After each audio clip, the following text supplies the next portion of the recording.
শিল্পী চন্দন দাস বাউল নদিয়া, শিবানন্দ হালদার শিলিগুড়ি, দুইজন দুই বঙ্গের। গানটা হচ্ছে মালদা জেলায়। কোথায়? গাজল, তারামায়ের মন্দির, গরুর হাট, যাই হোক হাট খোলা আর কি। তাহলে এবার সেই চন্দন দাস বাউল মঞ্চে এসেছেন, তার মূল্যবান সময়কে নষ্ট না করে তাকে আসরটা ছেড়ে দিব। কিন্তু তার আগে আমি তার কাছে কিছু জানতে চাইব, কারণ বাবা এত দূর থেকে নিয়ে এসেছি। বাউল যদি বাস্তব নিয়েই হয়, বাউল যদি সত্য কথা নিয়েই হয়, বাউল যদি উলমাদি হয়, তাহলে তার কাছে সঠিক সন্ধানটা পাবো। এর জন্যই যেহেতু ভগবানের জন্মস্থান আর চন্দন দাস বাউলের জন্মস্থান একই জেলায়, হয়তো নদীর এপার আর ওপার। এবার নবদ্বীপ, ওপারে মায়াপুর, নবদ্বীপ মায়াপুর ডিস্ট্রিক্টটা হচ্ছে নদিয়া জেলা। তাই সেখানে দাঁড়িয়ে তাকে ভগবানের ভূমিকায় রেখে আমি তার ভক্ত হয়ে জিজ্ঞাসা করব, কোথায়? সত্য যুগে সত্য নারায়ণ। দেখবেন আমরা কোঠে যখন যাই, প্রত্যেকের জবানবন্দি নেওয়ার আগে গীতা আছে। সেই গীতাটা লাল কাপড় দিয়ে জড়ানো আছে, তার হাতে দেওয়া হয়। হাতে নিয়ে বলা হয় কি? যাহা বলিব সত্য বলিব, সত্য বয় মিথ্যা বলিব না। লাল কাপড় দিয়ে ঢাকা, দেখবেন বাঁধা, ওটা গীতা। ঠিক আছে? কারণ ওই হিন্দু জায়গার মুসলমান জায়গা হাতে নিতেই হবে,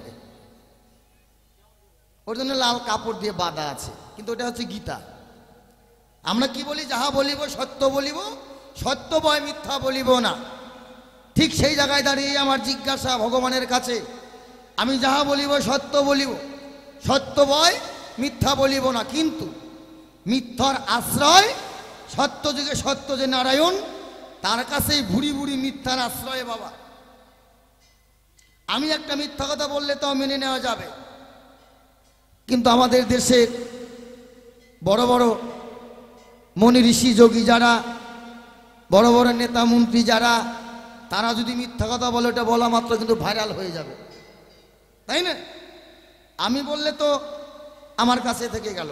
ঠিক সেই জায়গায় দাঁড়িয়ে ভগবান বলেছে, সত্য যুগের সত্য যাহা করি সত্যই করি, মিথ্যার ধার ধারি না। কিন্তু আমরা দেখতে পাই ভগবান সত্য যুগে সত্য নারায়ণ, তিনি 5 বৎসর বালক, তার সঙ্গে তিনি প্রতারণা করেছে, তার সঙ্গে তিনি ছলনা করেছে, তার সঙ্গে তিনি মিথ্যার আশ্রয় নিয়েছে। মাত্র 5 বৎসরের বালক, যার নাম আপনাদের সকলেরই জানা, ভক্ত প্রহ্লাদ।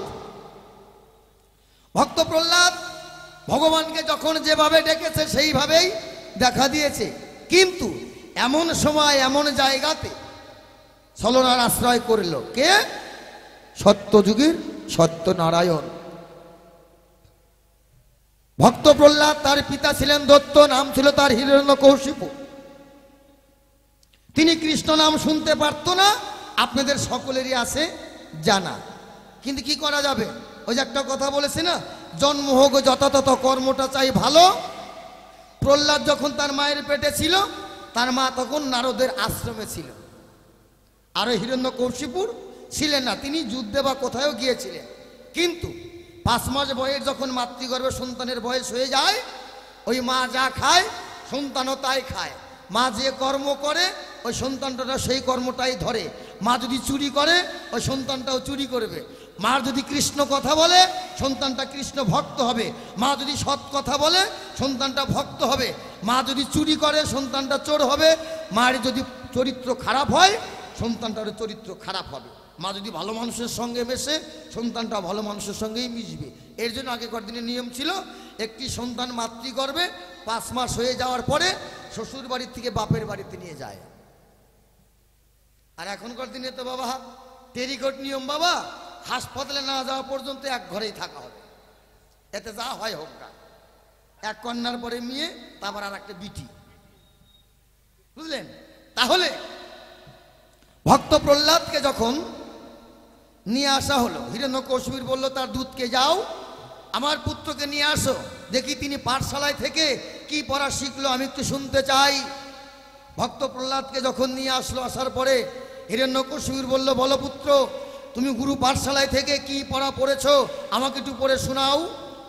প্রহ্লাদ বলে, শোনেন পিতা, কি পড়া পড়িব আর, আমি তো দেখি একমাত্র হরির নামটাই সার।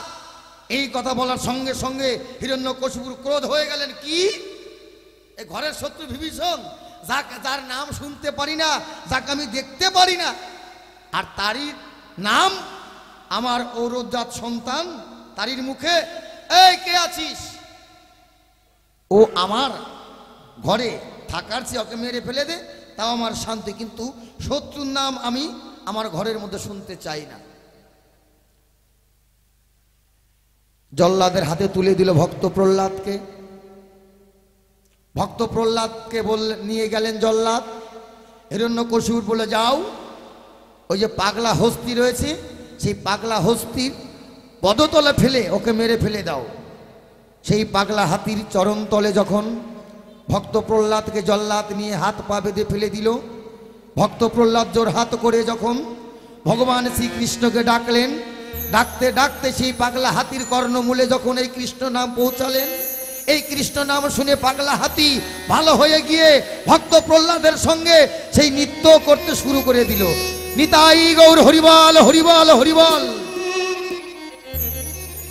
জল্লাদ এসে বললেন হিরণ্যকশিপুরকে, আপনার পুত্রকে মারিনি, মারতে পারিনি, সে যেন কি বলল, আর আপনার সেই পাগলা হাতি শুনে সেও প্রহ্লাদের সঙ্গে নৃত্য করা শুরু করে দিল। যাও, পর্বতের চূড়ায় নিয়ে ওকে হাত পা বেঁধে ফেলে দাও। সেখানেও মারা গেল না। বললো, তাহলে কিভাবে? বলে, এইবার বিশাল বড় করে অগ্নিকুণ্ড করো, অগ্নিকোর জ্বালিয়ে ধাউ ধাউ করে আগুন জ্বলবে, তার মাঝে ওকে ফেলে দাও। সেখানেও মরল না। বলছে, গলায় কলসি বেঁধে সমুদ্রে নিক্ষেপ করো। গলায় কলসি বেঁধে সমুদ্রে নিয়ে গিয়ে কলসি ভর্তি করে, জল ভর্তি করে ডাবিয়ে দিল। প্রহ্লাদ মারল না। বলল, বল, তোর এমন কি ঐশ্বরিক শক্তি আছে, অলৌকিক শক্তি আছে, তোকে মারতে পারবো না? বলে, না পিতা, আপনি আমাকে মারতে পারেন না। বলে, কেন? প্রহ্লাদ বলে, শোনেন পিতা, হরির নাম যার অন্তরে, তারে কি কেউ মারিতে পারে? একমাত্র আমার হরি রক্ষা করে। বল, কোথায় থাকে তোর হরি? বলে, আমার হরি বিরাজ করে প্রতি ঘটে, কোনো ঘট নয় খালি, কোনো ঘটে পুষ্পটিত, কোনো ঘটে কলি। পিতা, আপনার যদি বিশ্বাস থাকে, এই যে ফটিক স্তম্ভ দেখছেন, আপনি ইচ্ছা করলে, যদি আপনার বিশ্বাস থাকে, আপনি এই ফটিক স্তম্ভ ভাঙলেই আমার হরিকে, আমার প্রভুকে দেখতে পাবে। তাই বলে, হ্যাঁ। এই প্রহ্লাদের কথা শুনে হিরণ্যকশিপুর করল না দেরি, পদাঘাত করে ফটিক স্তম্ভের মাথা ভেঙে যেই ফেলে দিল, চতুর্ভুজ মূর্তি ধারণ করে নরসিংহ রূপ ধরে হিরণ্যকশিপুরকে দেখা দিল। বলো, ভগবান, আমার জিজ্ঞাসা তোমার কাছে এই জায়গায়, আমি তোমাকে ডেকেছিলাম হরি রূপে, আমি তোমাকে ডেকেছিলাম কৃষ্ণ রূপে, আমি তোমাকে ডেকেছিলাম স্বয়ং নারায়ণ রূপে, আমি ওই নরসিংহ রূপে কিন্তু তোমাকে ডাকিনি। ওটা মানুষও না, জানোয়ারও না, মানুষও না, দেবতাও না। কারণ মুখটা হচ্ছে সিংহ, বডিটা হচ্ছে মানুষের মতো, তাই তার নাম হচ্ছে নরসিংহ। তাহলে 5 বছরের বালক, সে তোমাকে ভগবান ভগবান করে ডাকে, যতবার তুমি তাকে দেখা দিয়েছো, যে নামে ডেকেছে সেই নামেই তুমি তার সঙ্গে দেখা দিয়েছো। কিন্তু তার পিতার সঙ্গে তোমার যখন সামনাসামনি করানো হলো, তুমি নরসিংহ রূপ ধরে দেখা দিলে। বলো, ডাকলাম ভগবান কৃষ্ণ রূপে, বিষ্ণু রূপে, তুমি দেখা দিলে নরসিংহ রূপে। এই নরসিংহ রূপ ধরে দেখা দিয়ে এই মত্তবাসী জীবকে তুমি কি শিক্ষা দিলে? এখানে কি আছে? যে নামে ডাকলাম সে নামে তোমাকে পেলাম না, অন্য রূপে তুমি দেখা দিলে। এই জায়গায় সাধারণ জীবকে কি শিক্ষা দিলে? সেই জায়গায় দাঁড়িয়ে একটি গান, তারপরে আসবে ভগবান। ও তুমি সবই করতে পারো হে ভগবান, আজ এই ন্যায্য বিচার করো, নইলে তোমার বিচার কেউ ওগো মানে না, শোনে না।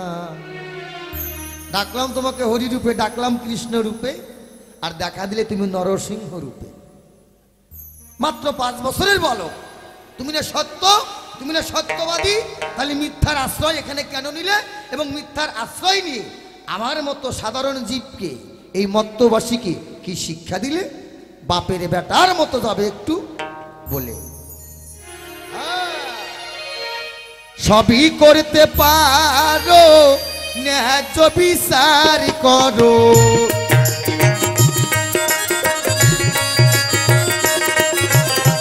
সবই করতে পারো, ন্যায্য বিচার করো, তোমার বিচার কেউ মানে না, শোনে না।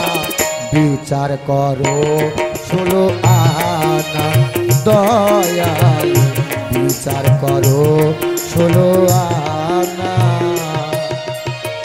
জয় জয় শ্রী গুরু প্রেমানন্দ, একবার বদন পড়ে হরি বল।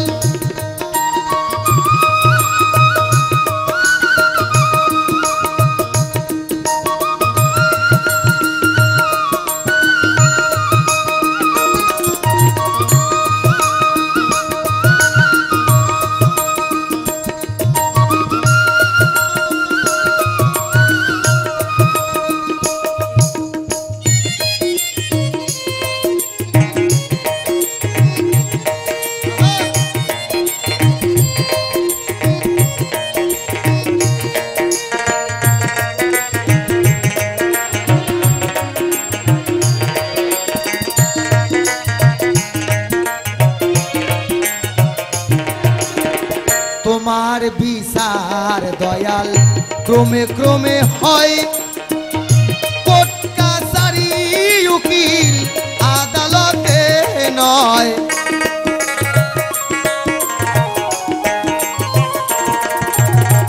তোমার বিচার দয়াল ধীরে ধীরে হয়, কোর্ট কাছারি উকিল আদালতে নয়। উচিত মতো দণ্ড দাও হে গোবিন্দ,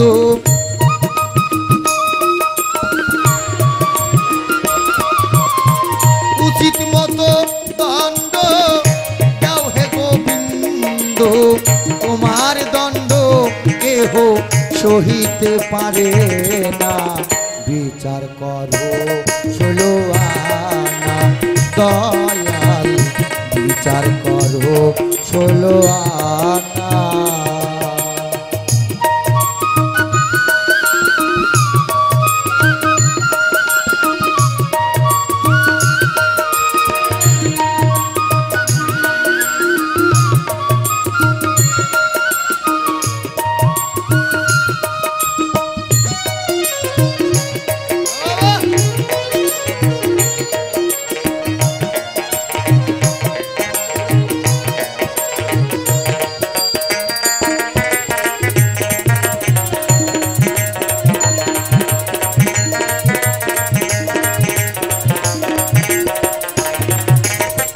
কঠিন অপরাধে দাও কঠিন দণ্ড,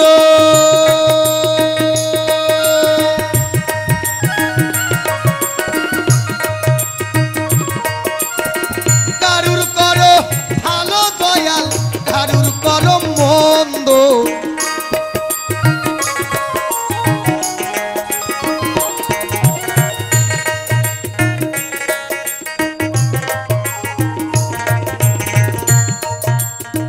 কঠিন অপরাধে দাও কঠিন দণ্ড, কারুর করো ভালো দয়াল, কারুর করো মন্দ। কাউরে দিলে ব্যাধি মিলে না ঔষধি,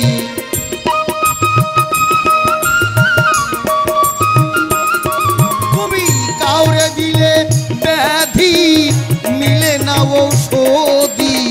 কানা খোরা হয়ে কেউ চলিতে পারে না, বিচার করো 16 আনা দয়াল, বিচার করো 16 প্রেমানন্দ দুই বাহু তুলে বদন পরে হরিবল হরিবল হরিবল।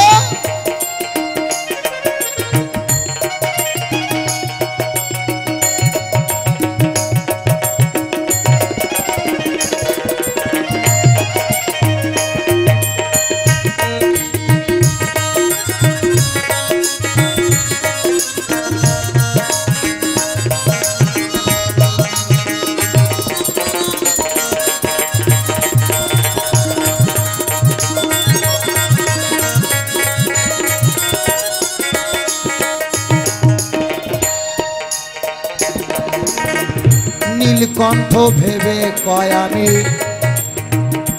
দারুণ অপরাধী,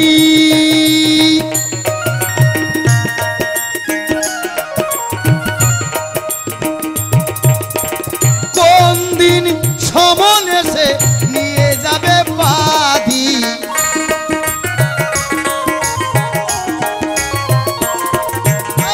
নীলকণ্ঠ ভেবে কয় আমি দারুণ অপরাধী,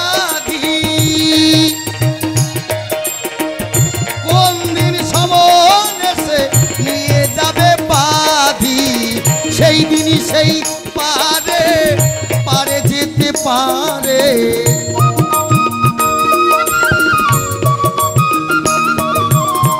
সেই দিনই সেই পারে পারে যেতে পারে। তুমি সারা পারে যাওয়া যাবে না, না বিচার করো 16 আনা দয়াল, বিচার করো 16 আনা। সবই করতে পারো ন্যায্য বিচার করো,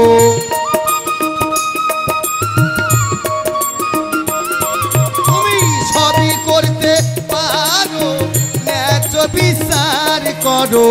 তোমার বিচার কেউ মানে না শোনে না, বিচার করো 16 আনা দয়াল, বিচার করো 16 আনা দয়াল, বিচার করো 16 আনা দয়াল, বিচার করো 16 আনা। তবেই আর বেশি কথা বলবো না অল্প অল্পে ছেড়ে দিব কাব্য আলোচনা। আছেন যত আমার মাতৃ জাতি সবারই চরণে আমি জানাই গোপনতি, কিঞ্চিত আশীর্বাদ যদি করো মোরে, শত শত বাউল গান গাইতে বরবার সরে। থাকেন যদি আমার মিয়া মোল্লা ভাই বান্দা হইয়া আমি সালাম জানাই, সালাম পেয়ে কালাম করে করিবেন দোয়া, এই দোয়াতে হবে আমার বাউল গান গাওয়া। এই পর্যন্ত করি ক্ষান্ত ভাব গান্তের সরি, একবার জয় জয় মা তারাপীঠে বদন বলে বলো হরি হরি হরি বল হরি বল হরি বল।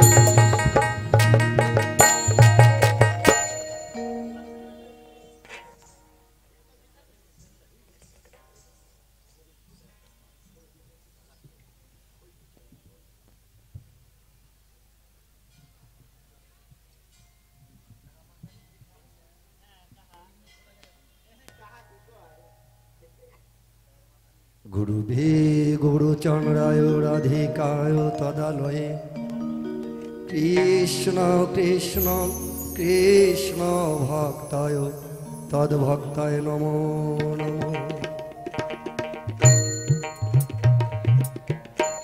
গুরু কৃপা হি কেবলম, গুরু কৃপা হি কেবলম, গুরু কৃপা হি কেবলম। শুধু সাধু গুরু বৈষ্ণবগণ, সভায় উপস্থিত আমার মা সকল, বাবা সকল, কমিটির সকল সদস্য মণ্ডলী, আমাদের সকলের আরাধ্যা দেবী তারা মায়ের ভক্তগণ এবং গাজলবাসী সকল কৃষ্ণ ভক্ত গৌর ভক্ত মণ্ডলীর চরণে আমি অধম চন্দন দাস জানাই ভক্তিপূর্ণ প্রণাম। জয় নিতাই।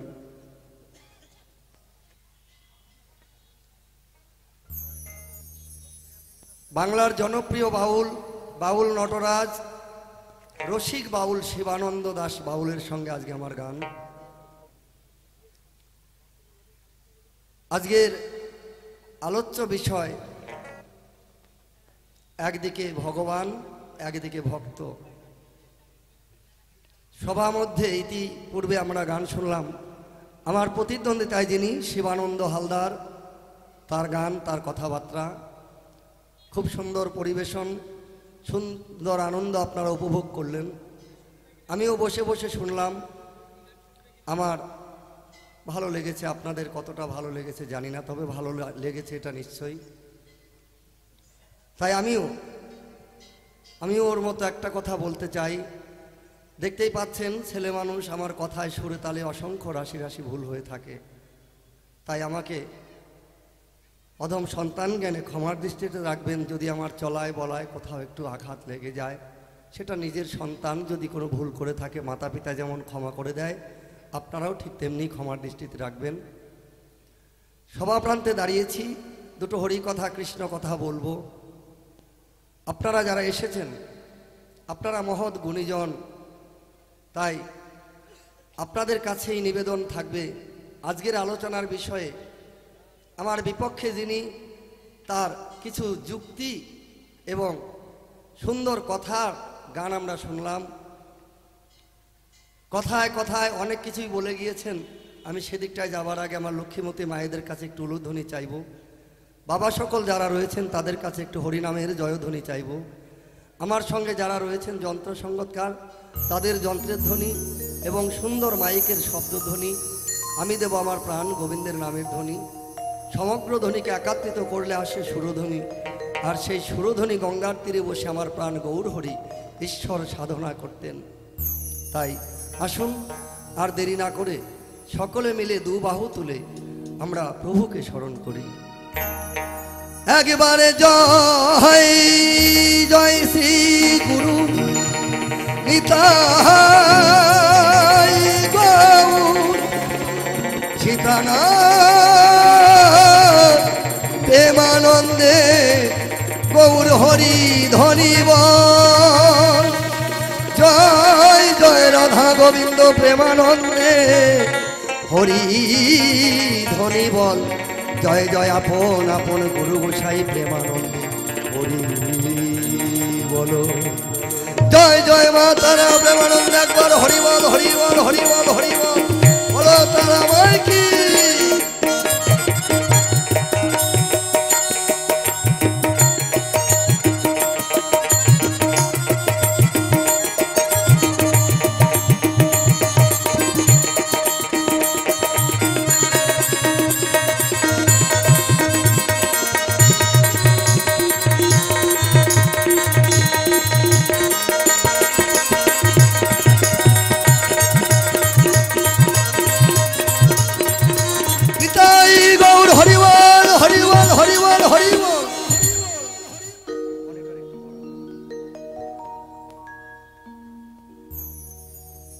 শুরু করব একটি প্রার্থনামূলক গান দিয়ে।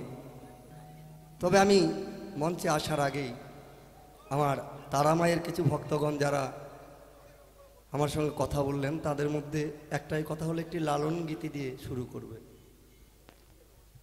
আমি আমার মতো করে একটি লালন গীতি গিয়ে শোনাচ্ছি, শুনুন।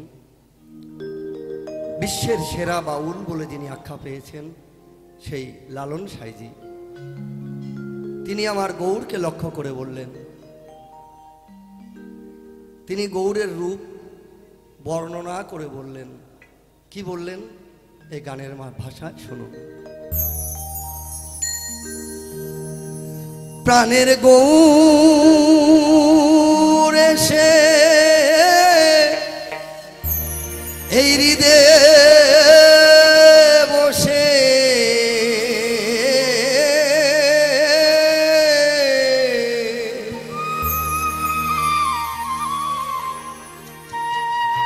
প্রাণের গৌর এসে এই হৃদয়ে বসে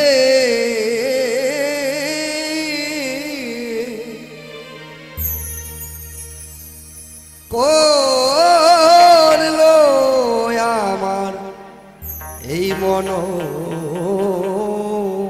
চুরি। সে কি আবার কবার কথা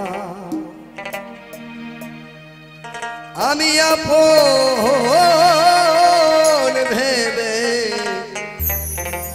আপনি মরি।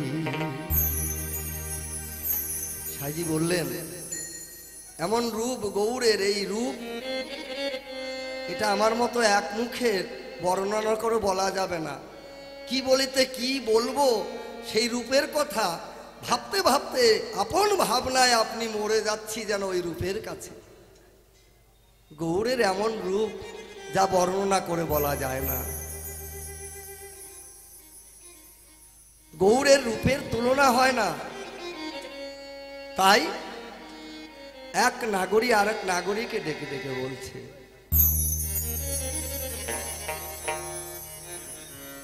সে কি আবার কবার কথা আপন ভেবে আপনি মরি।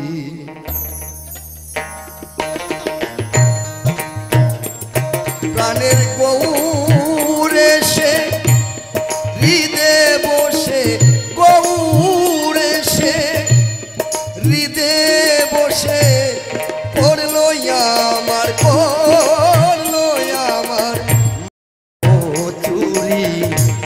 সে কি আবার কবার কথা আপন ভেবে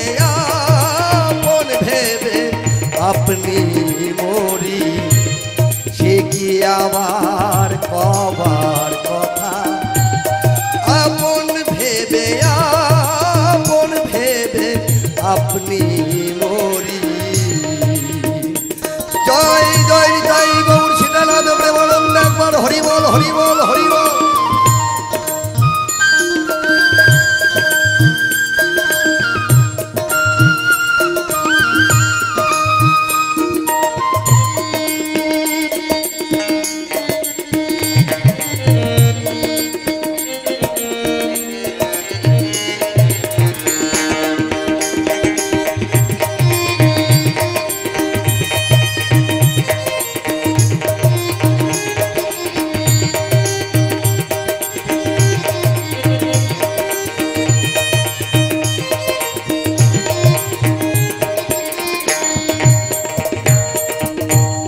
কৃপা করে কৃপা করে রূপলম পটে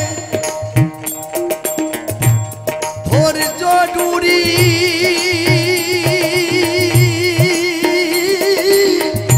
দাও গো কেটে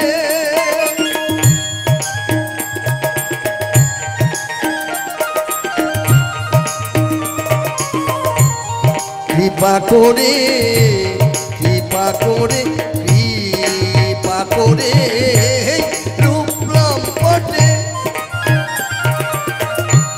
ধৈর্য ডুরি।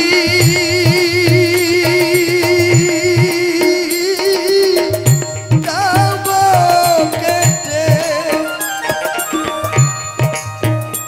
আমার লালতা সব যায় গো ছুটে।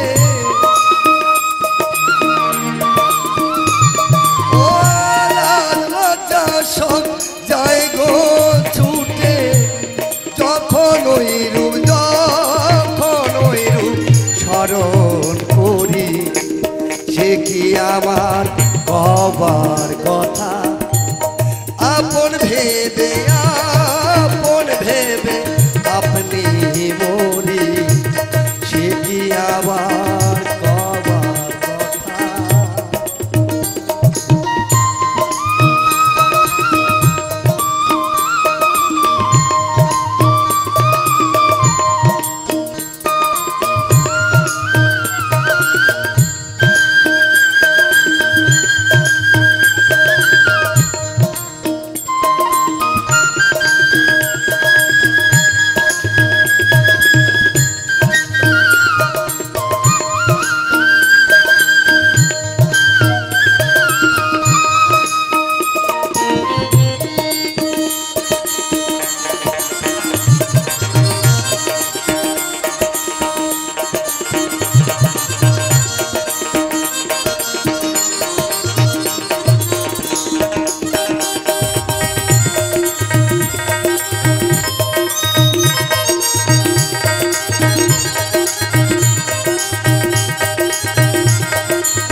চাত করলে চাত বরাবরি সে কি আবার কবার কথা আপন ভেবে আপনি মরি সে কি আমার কবার কথা আপন ভেবে আপনি মরি প্রাণের গৌড়ে সে হৃদে বসে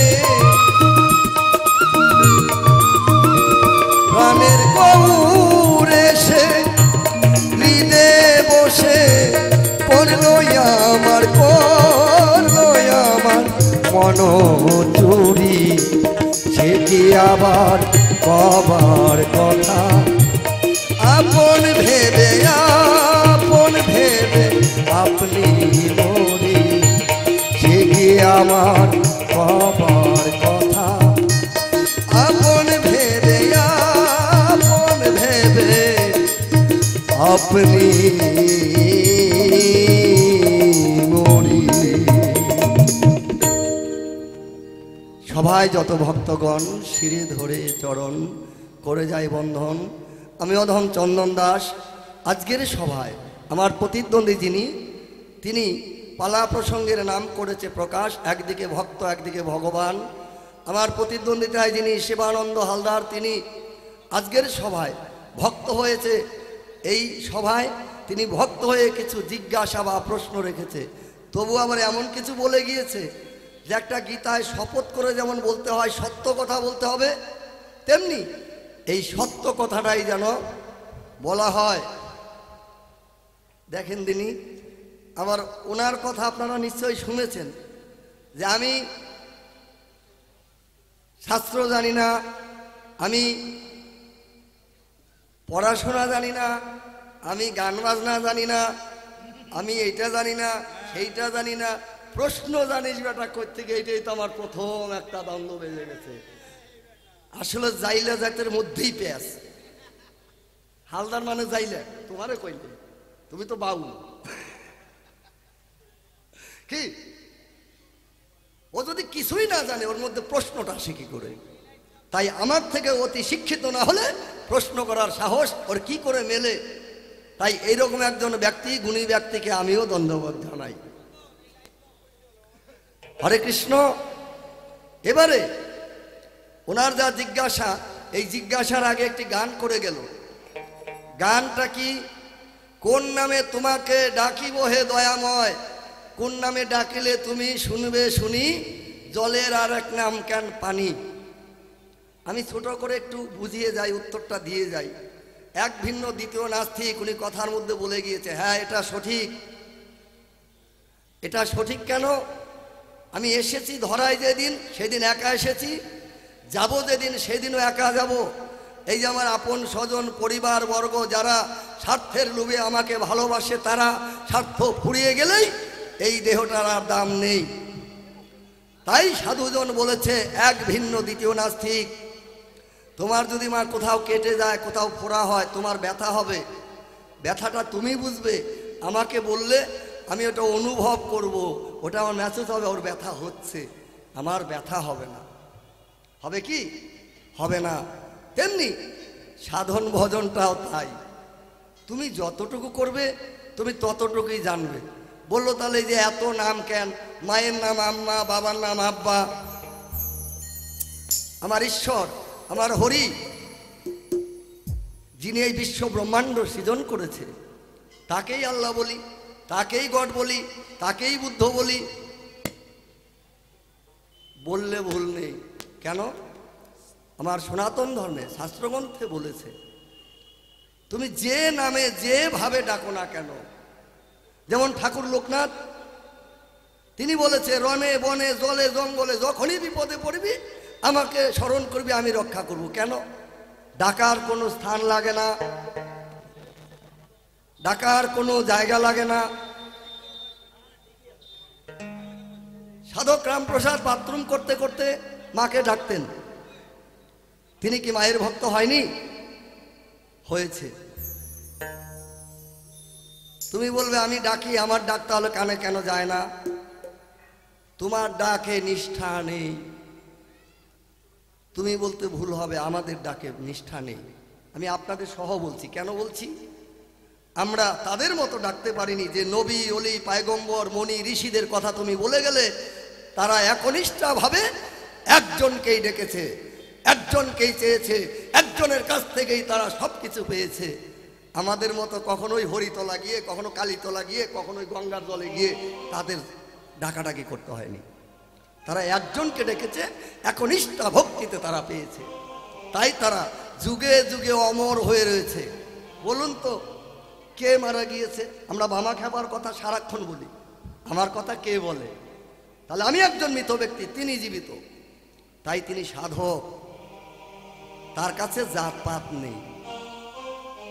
বললো ঠাকুর দেবতা সব এক ঘরে রাখুন, আল্লাহর ফটো রাখুন, কৃষ্ণের ফটো রাখুন, মারামারি করে নাকি? ওরা মারামারি করবে কেন?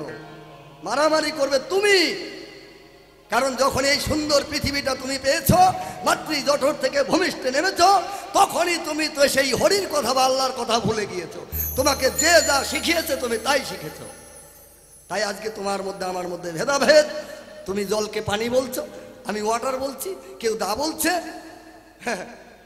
এই বিবাদটা কে করেছে? একটা কথা ভালো বলেছে, মায়ের শিক্ষা আগে হলে শিশু শিখে মায়ের কুলে।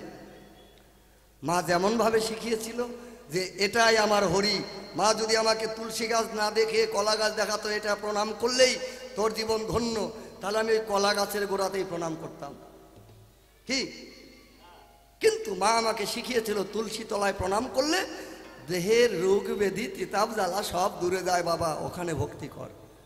না আমি তুলসীর মাহাত্ম্য জানতাম, না আমি তুলসীর কথা শুনতাম, না আমি তুলসীকে চিনতাম। যখন এইটুকু শিশু ছিলাম, ঠাকুমা মা বাবা যারা প্রণাম করতো পেছনে পেছনে গিয়ে প্রণাম করতাম। তাহলে সেই প্রণামে আমার ঠাকুর দেখেছে যে আমি প্রণাম করেছি, তাই বলে যে আমি তাকে পাবো এটা ভাবনা ভুল হবে না? কেন ভুল হবে না? আমি হরিবল বলতে বলতে এ টুম্পার মা আন এক গ্লাস জল, দেখেন দিনি হরিবল কইতে কইতে আবার মামপির মারে ডাকতেছি, একটু কাছে আসো না, তুই তো আগেই মরে শেষ।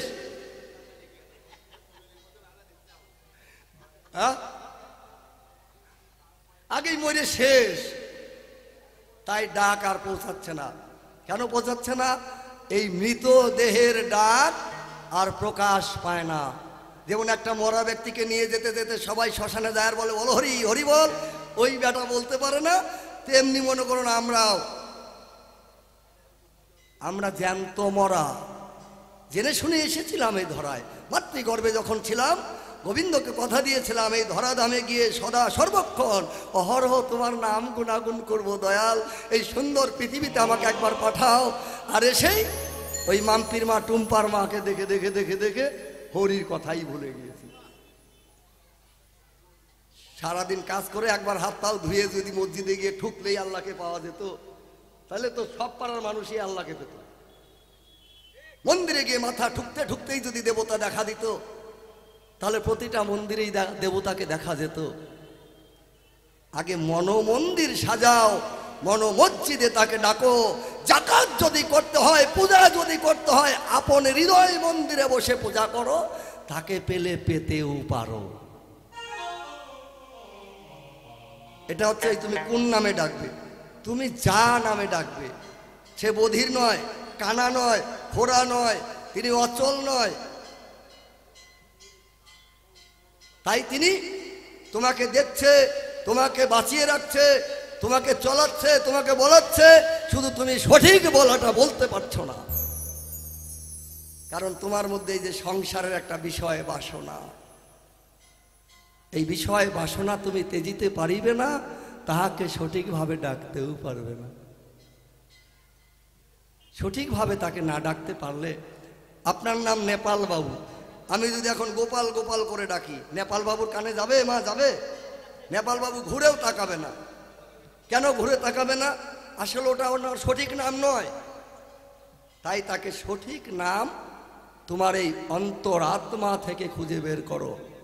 তুমি কিভাবে ডাকলে তাকে পাবে, সে তোমার হৃদয় থেকে বলে দিবে, যদি তাকে হৃদয় আসনে একবার জাগাতে পারো, সাজাতে পারো, এটা তুমি চিনতে পারবে। জয় গুরু। একটি গান গেয়ে শোনাই, আর ধীরে ধীরে ওনার কথার জবাব দিয়ে যাচ্ছি। জয় গুরু।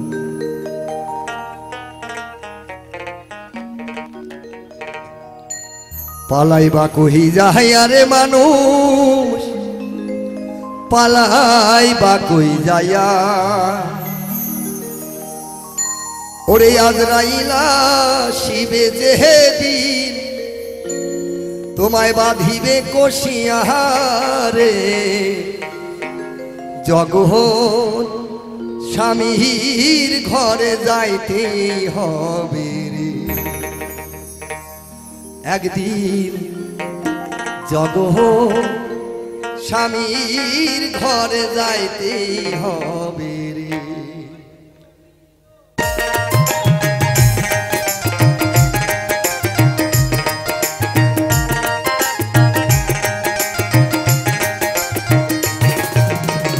পালাই বা কই যাইয়া রে মানুষ, পালাই বা কই যাইয়া, পালাই বা কই যাইয়া রে মানুষ, পালাই বা কই যাইয়া, আজরাইলা শিবে যেদিন, আজরাইলা শিবে যেদিন বাঁধিবে কষিয়া রে, জগৎ স্বামীর ঘর যাইতে হবে রে। একদিন জগৎ স্বামীর ঘর যাইতে হবে রে। জয় জয় রাধা গোবিন্দ প্রেমানন্দ, একবার হরি বল, হরি বল, হরি বল।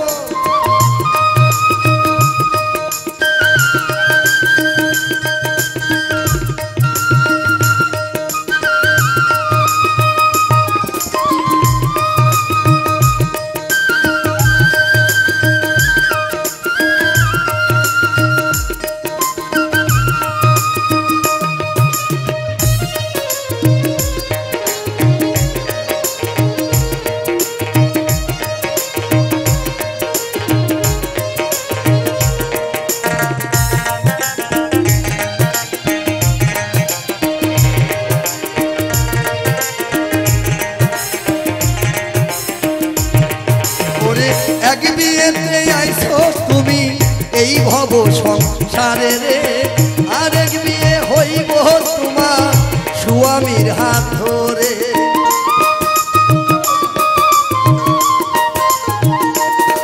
ওরে এক বিয়েতে আইছো তুমি এই ভব সংসারে রে, আরেক বিয়ে হইব তোমার স্বামীর হাতটি ধরে। সামনে আছে আর এক বিয়া,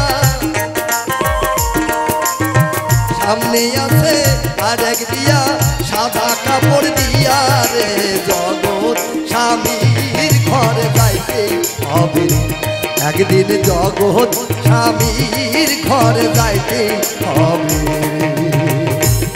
জয় জয় আপন আপন গুরু গোসাই প্রেমানন্দ, একবার হরি বল, হরি বল, হরি বল।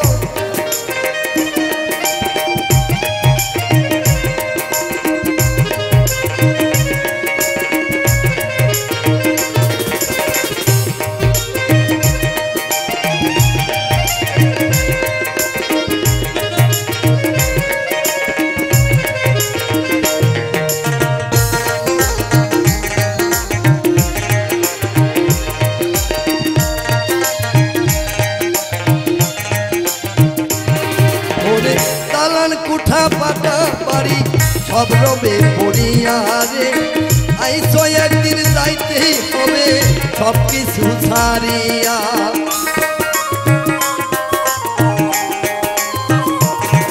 ওরে দালান কুঠা পাকা বাড়ি সব রবে পড়িয়া রে, আইসো একদিন যাইতেই হবে সব কিছু ছাড়িয়া। শেষের সম্বলে হরি নাম, শেষের সম্বলে হরি নাম, যাইও না ভুলিয়া রে, জগৎ স্বামীর ঘর যাইতে হবে। একদিন জগৎ স্বামীর ঘর যাইতে হবে রে।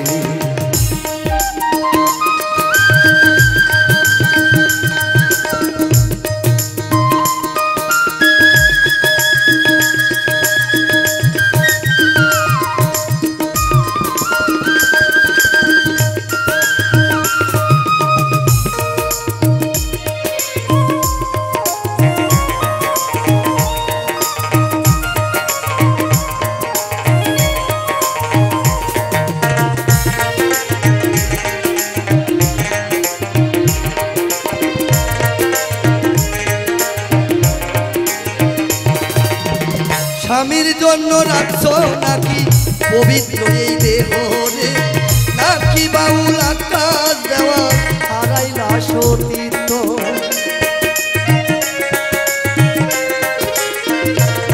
ও সেই স্বামীর জন্য রাখছো নাকি পবিত্র এই দেহ রে, নাকি বাউল আকাশ দেওয়া হারাইলা সতীত্ব।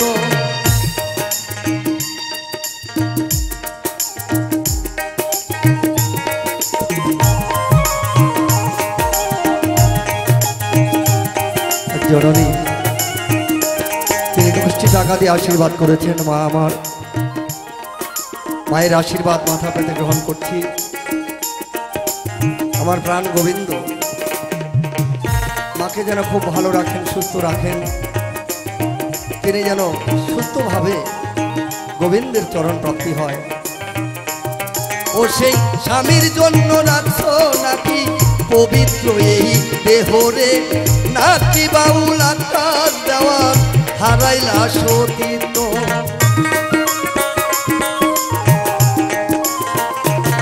ও সেই স্বামীর জন্য রাখছো নাকি পবিত্র এই দেহ রে, নাকি বাউল আকাশ দেওয়া হারাইলা সতীত্ব। সতীত্ব হারাইলে স্বামী, সতীত্ব হারাইলে স্বামী দিবে যে ফিরাইয়া রে, জগৎ স্বামীর ঘর যাইতে হবে রে, একদিন জগৎ স্বামীর ঘর যাইতে হবে রে। পালাইবা কই যাইয়া রে মানুষ, পালাইবা কই যাইয়া,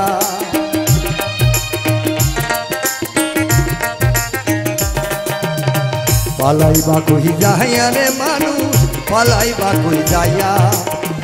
আজরাইল আসিবে যেদিন,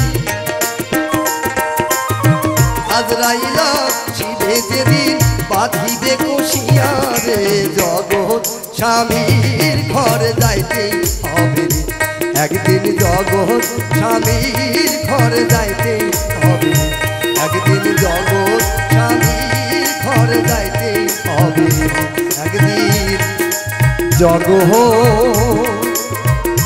স্বামীর ঘরে যাইতে হবে। শোনো শোনো ভক্ত আমার, আমি তোমারে জানাই, তোমার কথার জবাব আমি সভায় দিয়ে যাই।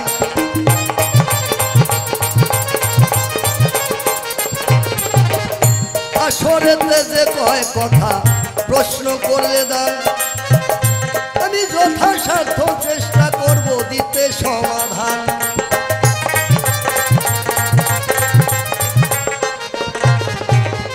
বলল সত্য যুগে স্বয়ং হরি, তিনি চালাকি করিল, সত্য যুগের সত্য তবে কোথায় চলে গেল।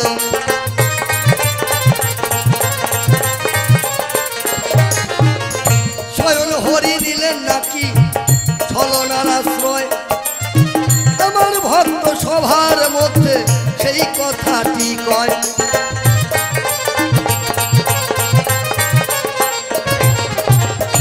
হরে কৃষ্ণ। বাবা গীতা পাঠ করো তো, শুনি। বাহ, শুনি। বললো আমি লেখাপড়া জানি না, তাহলে পাঠ করে না, শুনে দেখবে। সাধু গুরু বৈষ্ণবগণ বলে আমার ভগবানের ইচ্ছা ব্যতীত গাছের একটা মরা পাতাও ঝরে পড়ে না। যদি তাই হয় তাহলে আমার নারায়ণ যা চেয়েছে এই ধরাধামে তা হয়েছে, গোবিন্দ যা চেয়েছে তাই হয়েছে, আজও গোবিন্দ যা চাইছে তাই হচ্ছে। বলে সত্যযুগ কোথায় গেল? আমি যে দাঁড়িয়ে আছি এটাও সত্যযুগের উপরে আছি। আপনি এখানে এসছেন এটা সত্য, আমি এসছি এটা সত্য, আপনি শুনছেন আমি বলছি এটা সত্য তো নাকি না মিথ্যা? একজন চোর চুরি করছে, চোর যে চুরি করছে তাও সত্য, একজন কসাই খাসি কাটছে এটাও সত্য,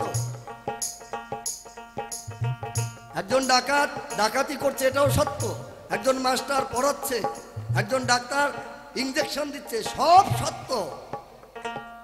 তাহলে মিথ্যাটা তুমি কোথায় পেলে?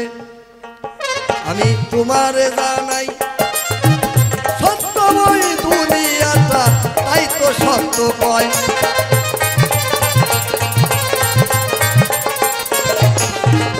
বললো তাহলে যে কোর্টের মধ্যে গীতা শপথ করায়, গীতা সে যাহা বলিব সদা সত্য কথাই বলিব, সত্য বই মিথ্যা বলিব না। ওই যে সাক্ষী মিথ্যা কথা বলে ওটাও সত্য। কেন? ত্রেতা যুগে রামচন্দ্র রাবণের সঙ্গে করে রণ, তরুণীকে বধ করবে যখন সম্মুখে দাঁড়াইল লক্ষণ।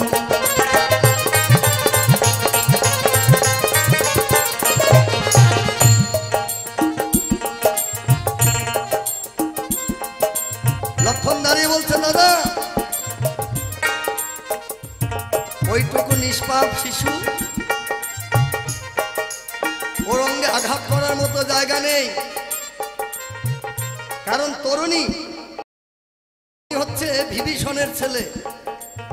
5 বছর বয়স তরুণীর যুদ্ধের জন্য পাঠাইল রাবণ। রামচন্দ্রের সঙ্গে তরুণী করিবে আজ রণ।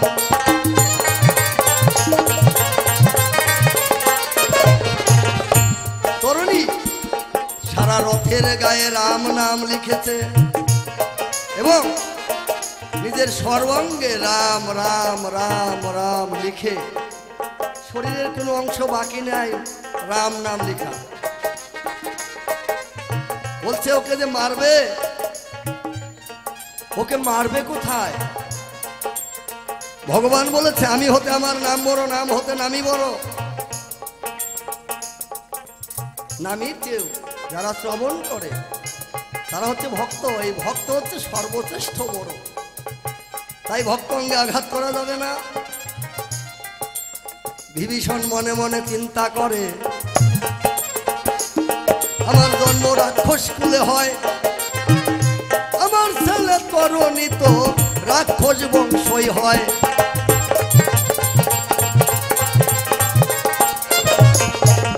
বিভীষণ গিয়ে বলছে প্রভু রামচন্দ্রকে, প্রভু আপনি ওই যুদ্ধার ছলনায় ভুলবেন না,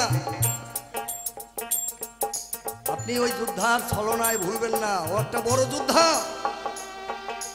আর জাতিতে কি জানেন তো? রাক্ষস। এই রাক্ষস ছলনায় ছোটও হতে পারে, বড়ও হতে পারে। ও যা করছে সব ছলনা।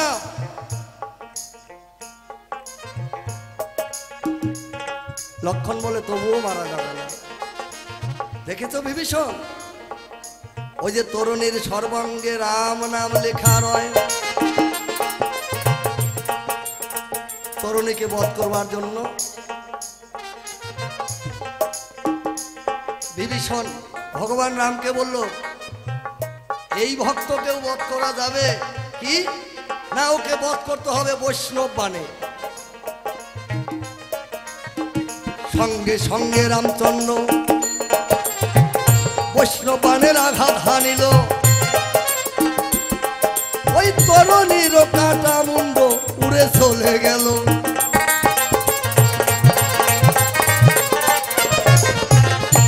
দেহ হইতে মুন্ড খানা পড়িল লুটাইয়া, তবু রাম নাম জপ করে কাটা মুন্ড হাসিয়া হাসিয়া।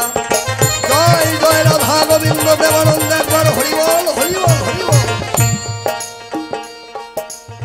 তরুণী অমর হয়ে গেল। কিভাবে মা? তরুণীর ওই কাটা মুন্ড দিয়ে সদা রাম নাম জপ করে।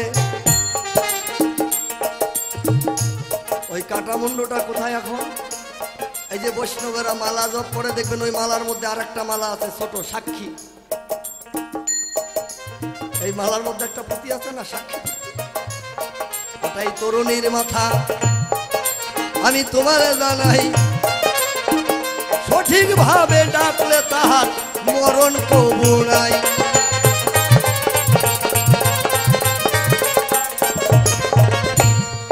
তরুণীর এই সারা অঙ্গ রাম নাম লেখা ছিল।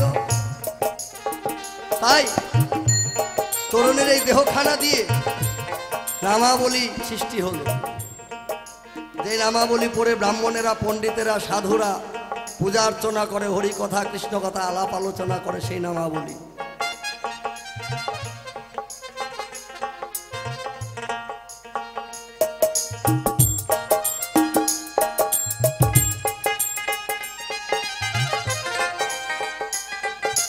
আমার মা জননী সবাই এসে ৫ টাকা দক্ষিণা সমেত শ্রীমদ্ ভাগবত গীতা তিনি আমার হাতে তুলে দিয়েছেন। গীতা ধারণ করবার মতো শক্তি সাধ্য আমার নেই। আমার প্রাণ গোবিন্দ তিনি ভক্তদের বুঝাইবার তরে বলেছে, জীবের আরাধনা গীতা, উপাসনা গীতা, গীতাই সর্বসার। তাই আমার মা জননীর জন্য প্রার্থনা রইল, হে গোবিন্দ এই গীতা যেন আমার মাকে সুন্দর এবং সুস্থভাবে ভব নদী করে পার।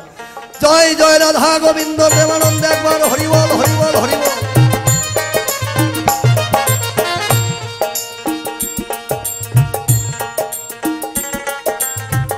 শুনো শুনো ভক্ত আমার বলি তোমার ঠাই, যুদ্ধে ব্যবসায় রণক্ষেত্রে ছলনা নেওয়া যায়।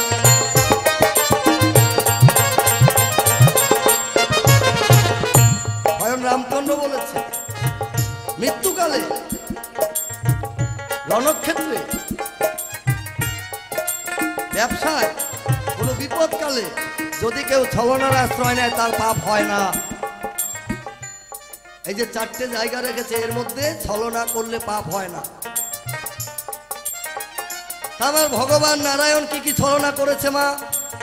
না ডেকেছে হরি বলে হরি রূপে দেখা দেয়নি, ডেকেছে কৃষ্ণ বলে কৃষ্ণ হয়ে দেখা দেয়নি, দেখা দিয়েছে কি একটা বিকট মূর্তি, ভয়ঙ্কর একটা রূপ, নৃসিংহ নারায়ণ রূপ। নারায়ণ রূপ ছেড়ে দিয়ে কেন নরসিংহ হলে? এই কথাটি সবার মধ্যে প্রশ্ন রেখে গেলে।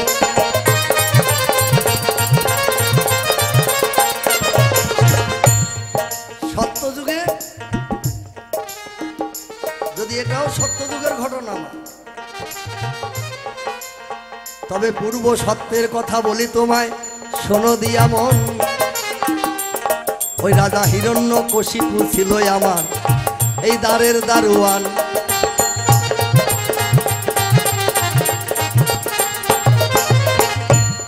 সত্যযুগে স্বয়ং বিষ্ণুর দ্বারের দারোয়ান, দাঁড়ি ছিল 2 ভাই, জয় আর বিজয়। একদিন গুরু সনক ঋষি এসে দ্বারে দাঁড়াইয়া কয়, নারায়ণের কাছে যাব, দ্বার খুলে দাও আমায়।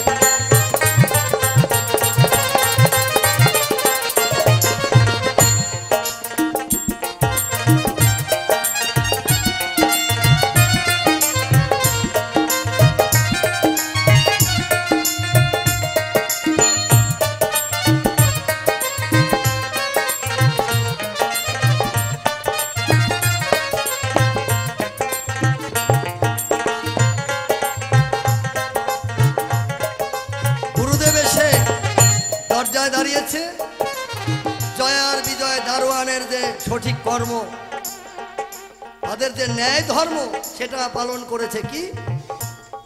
দরজা বন্ধ করে দিয়েছে। বিষ্ণুর গুরু হচ্ছে সনক ঋষি। গুরুদেব রেগে গেলেন, ওরে পাষণ্ড, যেই নারায়ণ আমার পদ সেবা করে, তুই সেই গুরুদেবকে দরজা বন্ধ করে দে বলছিস? ক্ষণকাল দাঁড়ান, আগে মালিকের অনুমতি নিয়ে আসি।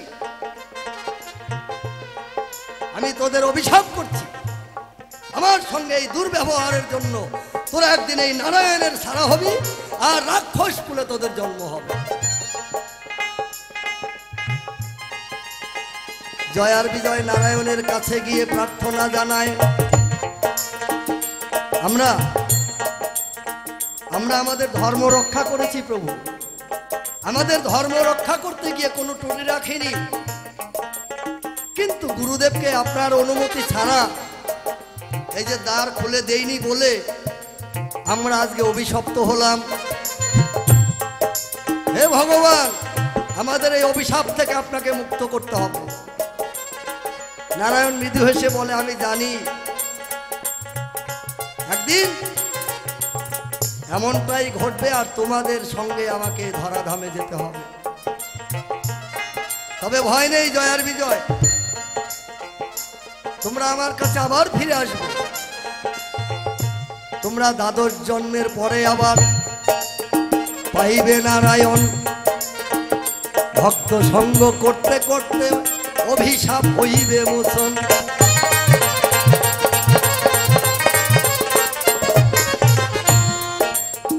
12 বার জন্ম নিতে হবে।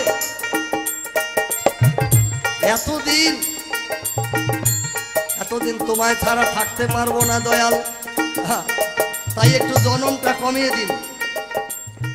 বলো, তাহলে সাধু সঙ্গ করতে করতে আমাকে পাবে, এটা তোমাদের মনোবিত্ত হচ্ছে না বেশি দিন। তবে তোমরা 4 যুগে চতুর্জন্মের পরে পাবে। আমি তোমাদের জানাই, শত্রু ভাবে ধরা ধামে যদি যাওয়া যায়,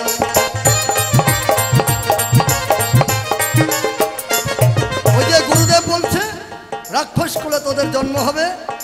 তাই নারায়ণে হেসে হেসে বলল, তোমরা যদি শত্রু ভাবে আমাকে পেতে চাও তাহলে 4 যুগ পরে 4 বার জন্মের পরেই ফিরে পাবে।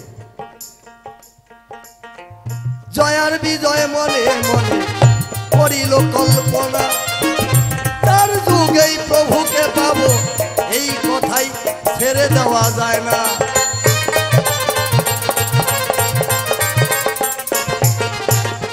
জয়ার বিজয়ের অভিশাপ শুরু হয়ে গেল। তাদের পুনর্জন্ম হলো। 2 ভাই এসে জন্ম নিল, রাজা হিরণ্যকশিপু এবং হিরণ্যক্ষ।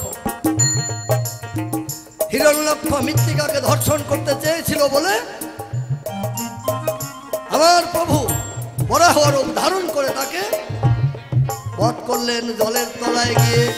তুমি শোনো দিয়া মন, হিরণ্যকশিপুর সঙ্গে শত্রুতা বাঁধিল তখন।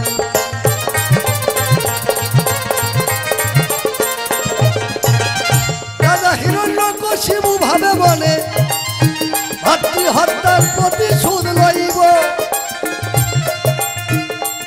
আমি ভগবান নারায়ণ তোমাকেও একদিন প্রাণেতে মারিব।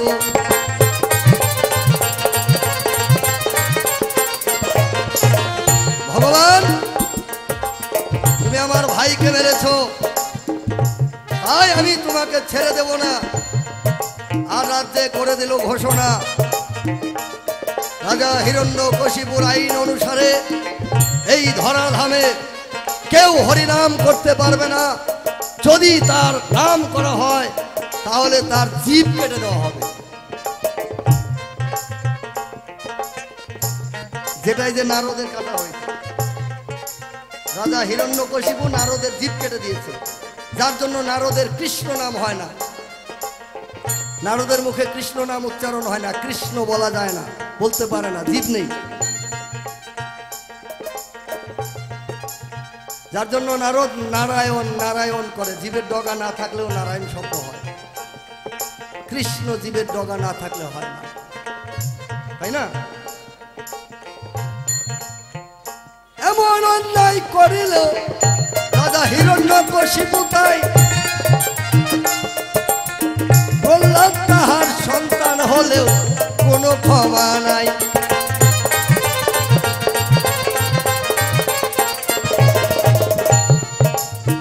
প্রহ্লাদ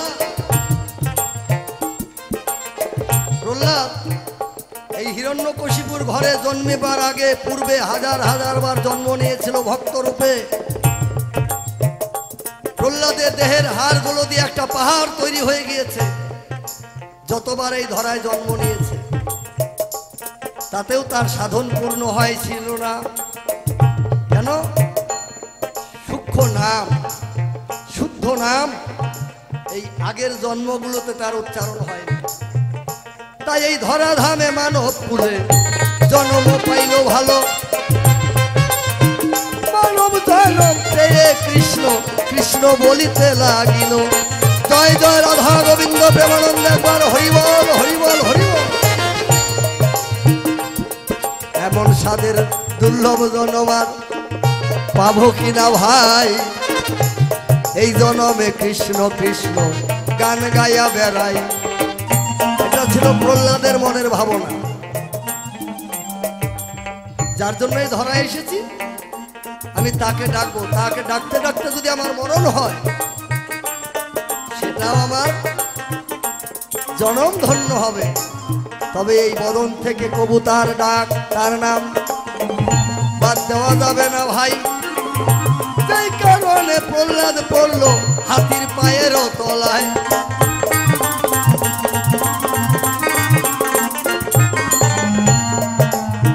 তবে ছলনা প্রভু করেন, তোমার বুঝতে ভুল আছে।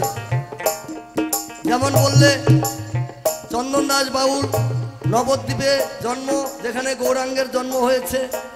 মায়াপুর আর নবদ্বীপ তফাৎ নাই। মায়াপুর যেখানে তুমি গৌরাঙ্গের জন্মস্থান মনে করছো, সেটা আমার মনে হয় তুমি ওই কৃষ্ণ মন্দির বা ইস্কনের মন্দিরটা ভাবছো, তাই কি না? আসলে সেটা তো নয়। ওই ইস্কন সোজা একটা নদীর ঘাট ছিল, সেটাকে নিদয়ার ঘাট বলতো। ওই ঘাট দিয়ে পার হয়ে যেত গৌরাঙ্গ মহাপ্রভু পারে। ওই ইস্কন বানিয়েছে যেই পারে, সেই পারে নিতাইয়ের বাড়ি। নিতাইয়ের বাড়ি ওই মায়াপুরটা ছিল মিয়াপুর। সুন্দর জায়গার পরিবেশে মানুষ মায়ায় মোহিত হয়ে যায়। কেন?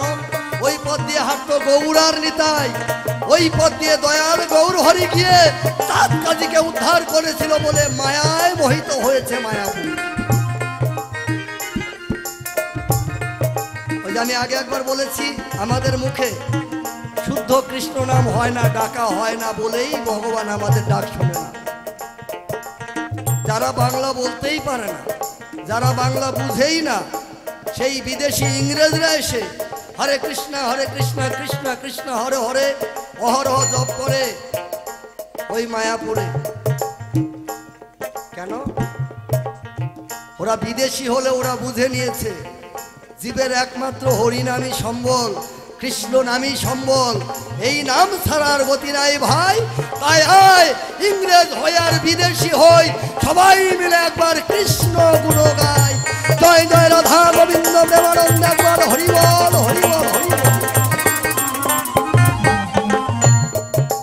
ঠিক ইস্কন সোজা ওপারে দেখবেন, গঙ্গার পশ্চিম পারে, ওটা হচ্ছে প্রাচীন মায়াপুর। ওই প্রাচীন মায়াপুরে নিমবৃক্ষ তলে আজও সতী মাতা বসিয়া রহিয়াছে। নদী আর নিমাই মায়ের কুলে সুন্দর শুয়ে রয়ে গেছে। সেখানে নিম গাছ পাবে। তাহলে প্রভুর লীলার সঙ্গে তোমার সমস্ত কথা মিলবে। তুমি যদি মায়াপুরে গৌরাঙ্গের জন্মস্থান ভাবো, তাহলে তোমার দর্শনটা ভুল হবে। দর্শনটা সঠিক করতে হলে ওপারে গিয়ে তোমাকে ওই প্রাচীন মায়াপুরে গিয়ে প্রভুর জন্মস্থান দর্শন করতে হবে। বর্তমান যুগ ওই যে বললে ঠক বা চোরের যুগ, এটা আমাদের নবদ্বীপেও আছে। মা রিক্সায় চাপবেন, আপনাকে 30টা থেকে 40টা 42টা পর্যন্ত মন্দির দেখাবে, কিন্তু ওই বেটারা জন্মস্থানে নিয়ে যাবে না। কেন? কলিতে ঘিরে রেখেছে সারা দুনিয়া। সব তীর্থ বারবার, নবদ্বীপ ধাম একবার। কারণ যেখানে আমার গৌর হরি আগের যুগে যুগে যুগে জন্ম নিয়েছে, তিনি অস্ত্র ধরে ধরে যুদ্ধ করেছে। আর আমার গৌর হরির যুদ্ধ কেমন ছিল জানো মা? একটু কড়া ভক্ত দেখলে, একটু শত্রুর মতো ভক্ত দেখলে, তার সামনে হরিনাম গাইতে গাইতে গৌর আমার ধোলায় গড়া করে দিত। তার ছিল নাম আর প্রেম। গৌর আমার এই নাম প্রেম দিয়ে জগৎটাকে মাতিয়েছে। তাই ওই নবদ্বীপের গৌরের যে খেলাধুলার জায়গা, তাতে আজও বাতাসে ধুলা উড়ে মা। আমি পাপী বলে ওই রিক্সাওয়ালা টোটোওয়ালা আমাকে ওই মন্দির অব্দি নিয়ে যায় না, এটাই মনে করুন। তাই গৌর হরি বল। বাড়ি আমার ওখানে হলে ওই মন্দিরে গিয়ে একটু প্রণাম করবো, সময় পাই না। কেন? গোবিন্দ গৌর হরি আমাকে সেই কৃপা করেন নাই। যে আমি ওই প্রভুর চরণ ধুলায় গিয়ে একবার গড়াগড়ি দিয়ে দিতাম জ্বালা জুড়াই।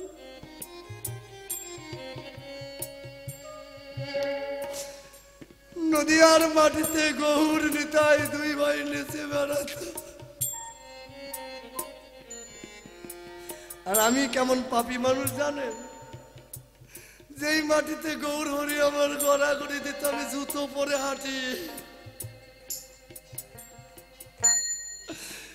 এত পাষণ্ড আমি, আমার গৌর বলে যে আমার কিছু, সেটা তো আমার মনেই নাই। হরিবল হরিবল।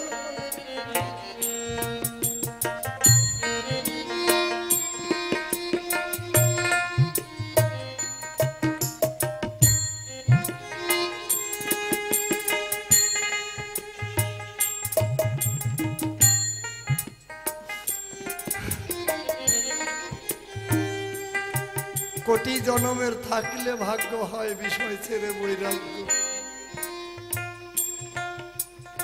তাই প্রভুর ধাম, প্রভুর জন্মভূমির কাছে থেকেও আমার ভাগ্যে জুটে না। আমি একবার তার সেই চরণ ধুলি কুড়াই, যেই পথ দিয়ে ভক্তরা নাম গুণগান করতে করতে যায়, সেই পথে আমি একবারে গড়াগড়ি যাই। তাই তো আমার দেহ তেতাম জ্বালাও আর জোড়ায় না।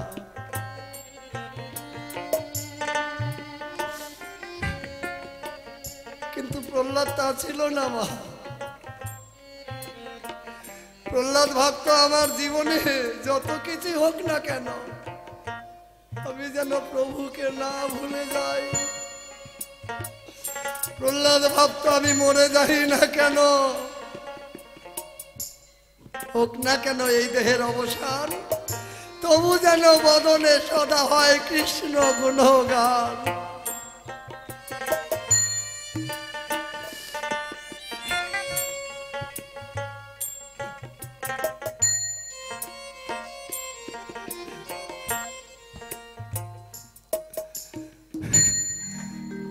শুধু ধন থাকিলে হয় না ধনী, ওরে মন কৃষ্ণ ধন যার নাই হিয়া,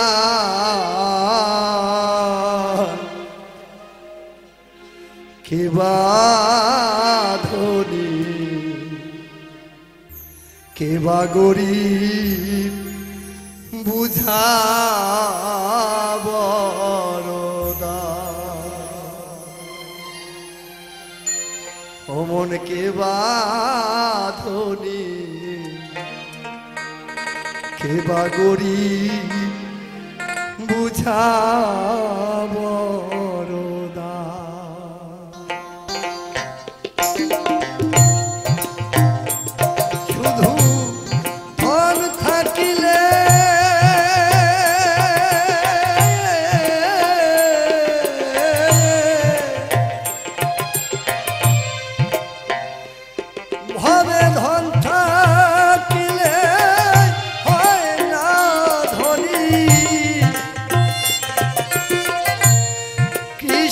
ধন যার নাই হিয়ায়, কেবা ধনী কেবা গরিব বুঝা বরদা। মনরে কেবা ধনী কেবা গরিব দেখে বোঝা দা। জয় জয় সাধু গুরু বৈষ্ণব প্রেমানন্দ, একবার হরিবল হরিবল হরিবল।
পার্থিব ধন টাকা করি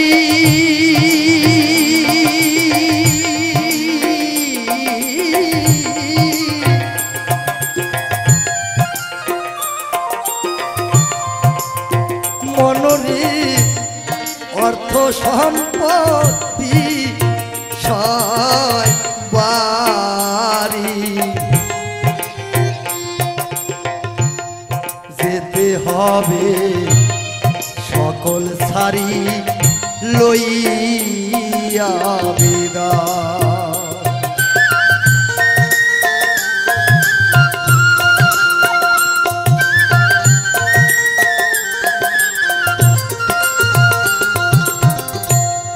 পার্থিব ধন টাকা করি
সম্পদ বিষয়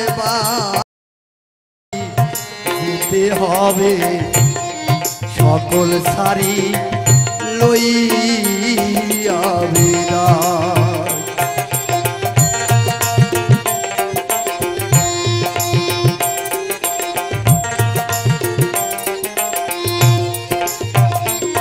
সেদিন সঙ্গে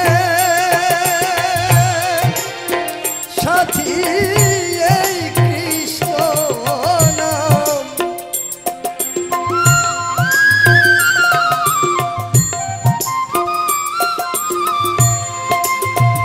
ওরে সেদিন সঙ্গে সাথী এই কৃষ্ণ নাম ধন সম্পত্তি নেই বালাই কে বা ধনী কে বা গরিব দেখে বোঝা দায় ও মন কে বা ধনী কে বা গরিব বুঝা বড় দায়। জয় জয় মা তারা প্রেমানন্দ একবার হরিবল হরিবল হরিবল।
কৃষ্ণ ধনে যার ভরা হৃদয়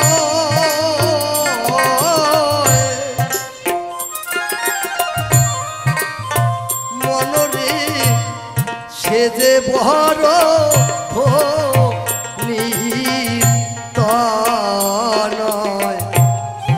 তার সাথে কি তুলনা হয় সারা বিশ্বময়।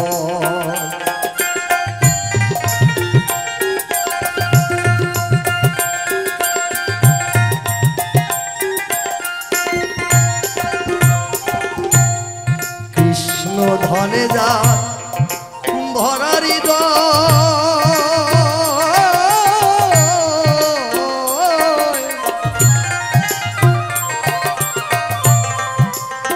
মনরে সে যে বহর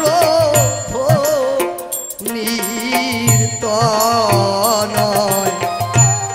তার সনে কি তুলনা হয় সারা বিশ্বময়।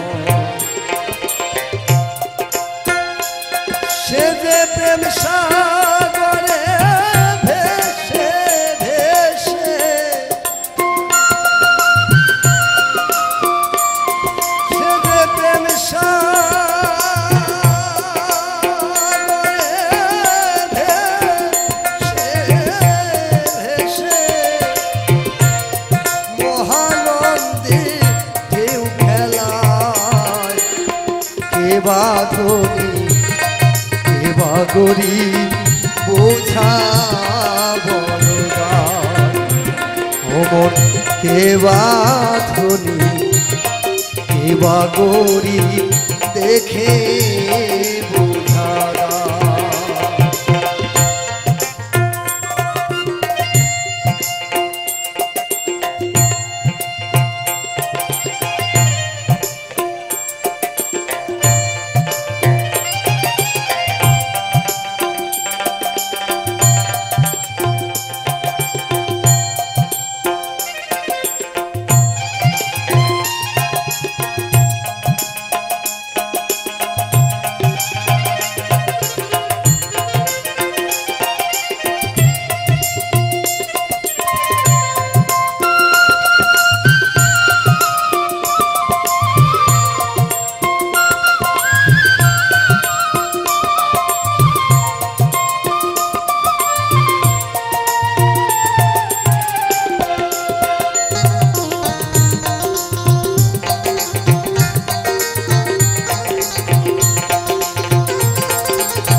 হও না কেন উজির রাজা,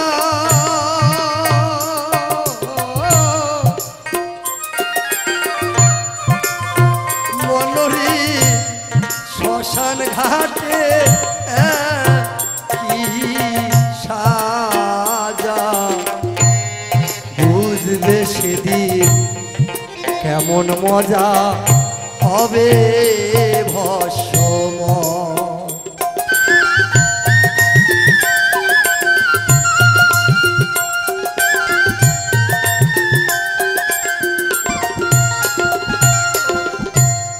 হও না কেন উজির রাজা,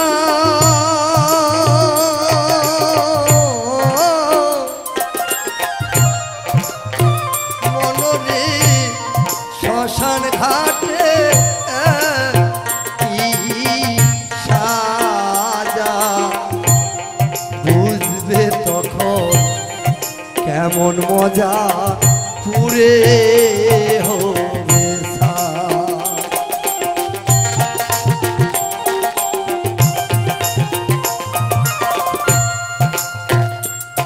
এসব দেখে শুনে জ্ঞান হলো না,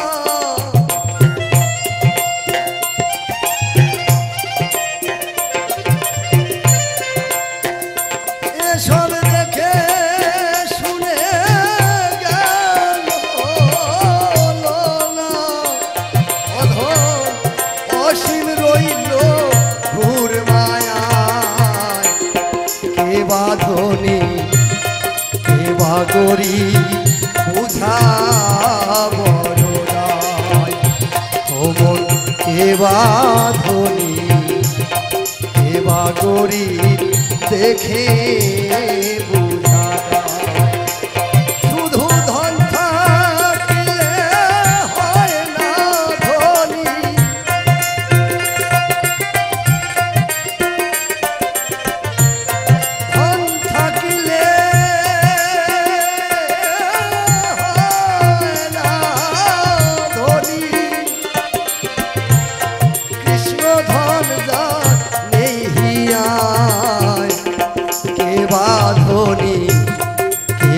গরিব বুঝা বড় দায়।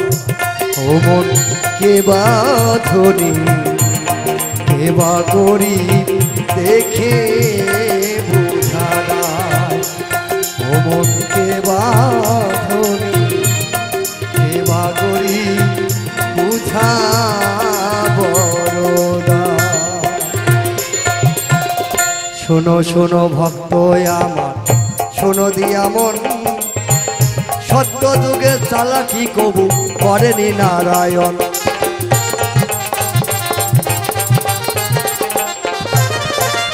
ওই যে জয়ার বিজয়কে উদ্ধার করতে গো নারায়ণের যুগে যুগে অবতার, অবতারে অবতীর্ণ হইতেছে বারবার।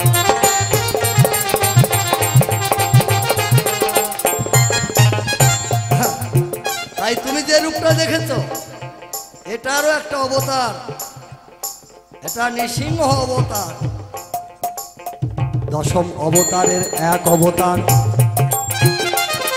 যাহা ভক্ত প্রহ্লাদ সম্মুখে দেখিল। সর্বপ্রথম প্রহ্লাদের সামনে প্রভু নারায়ণ রূপে এসেছিল।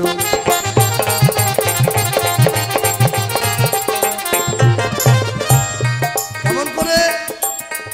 ওই যে হিরণ্যকশিপু যখন প্রহ্লাদকে করলেন প্রধাঘাত, শিশু কোমল হৃদয়, হিরণ্যকশিপুর ওই লাঠিটা বড় গম্ভীর ছিল, প্রহ্লাদের সইতে বড় কষ্ট হচ্ছিল। এদিকে প্রহ্লাদ তাকিয়ে দেখছে ভগবান নারায়ণ অদূরে ঝরঝর করে জল ধরাচ্ছে চোখে, কারণ ভক্তের অঙ্গে আঘাত প্রভু সইতে পারছে না। তাই তো প্রহ্লাদ ভক্তি ভরে বলতে পেরেছিল গো তুমি যেখানেই ডাকিবে যেমন করে ডাকবে আমার প্রভুকে সম্মুখে পাইবে।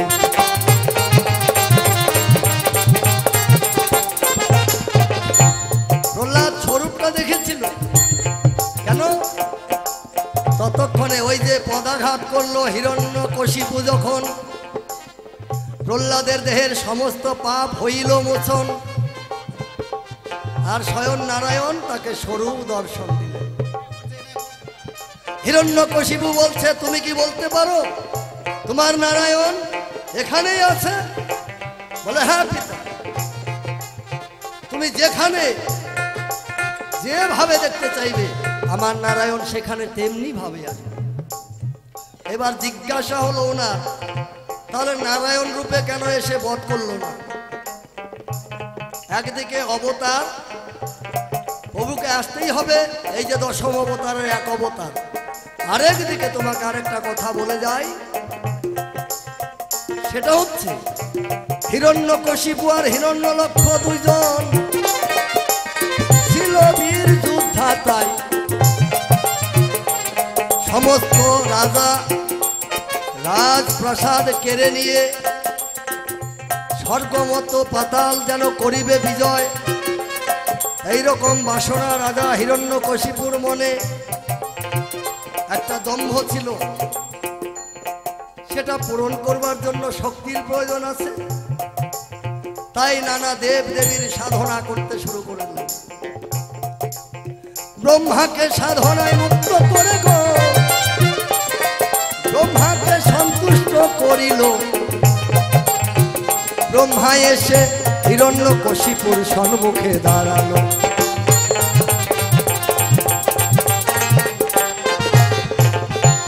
ব্রহ্মার কাছে হিরণ্যকশিপু আশীর্বাদ চাইল দান,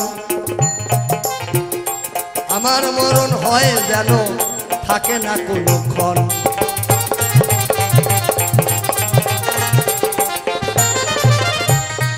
ব্রহ্মা বলল, হে হিরণ্যকশিপু, তোমার সাধনায় আমি সন্তুষ্ট হয়েছি,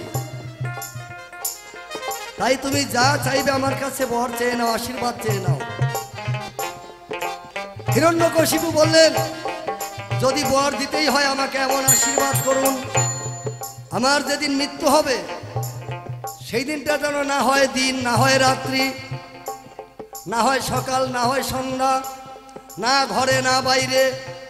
আমি যার হাতে মরব সে যেন মানুষ না হয়, সে যেন দেবতা না হয়, না হয় পশু, না হয় মানব, না হয় দানব, না জলে না স্থলে। আমার মরণ যখন হবে না ক্ষণে না অক্ষণে। তাই প্রভুর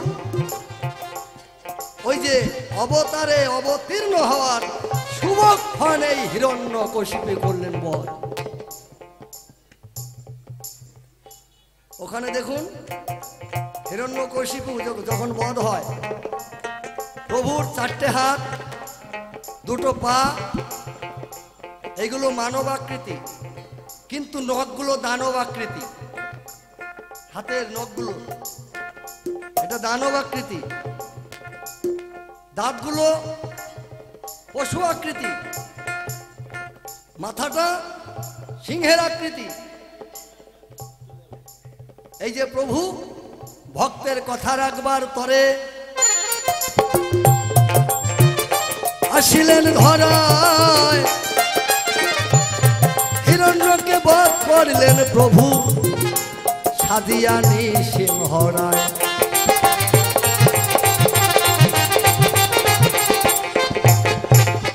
না জলে না স্থলে না ঘরে না বাইরে গো, হিরণ্যকশিপুকে বধ করলেন নারায়ণ। নিজের হাঁটুর উপরে অর্থাৎ কোলের উপরে শুইয়ে হিরণ্যকশিপুকে বধ করলেন। না মাটিতে, না শূন্যে, না স্বর্গে, না মর্তে, না পাতালে। তাই ওই রকম একটা পাষণ্ড ভক্তকে প্রভু কোলের উপরে নিয়ে 2 হাতে পেটটা ছিঁড়ে দিল, দিয়ে ওই হিরণ্যকশিপুর নারী বুড়ি হাত দিয়ে তুলে নিল। এই নারী বুড়িগুলো হাত দিয়ে তুলে নিয়ে একটা কামড়িয়ে নিল, আর একটা নাকে শুকলো। একটা নারী নিয়ে নৃসিংহের গলায় জড়িয়ে নিল। গলায় কেন জড়ালো? কেন জড়ালো মা? যদিও বিরোধিতা করে সদাই গো, তবু তার কৃষ্ণ গুণগান হয়, কারণ সর্বক্ষণ সে কৃষ্ণ নামকেই বন্ধ করতে কয়।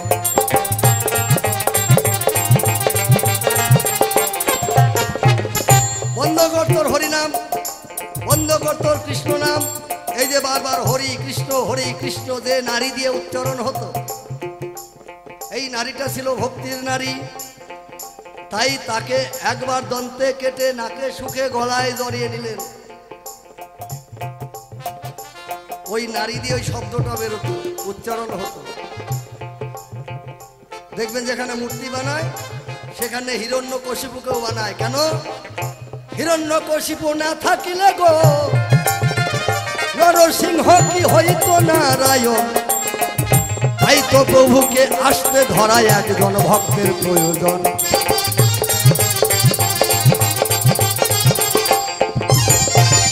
তেমনি ভক্ত প্রহ্লাদ আমার তোমারে যাই কইয়া, এইখানে প্রভু আমার ছলনা করেনি, মিথ্যা বলেনি, আমি সবাই উপদেশ দাই দিয়া।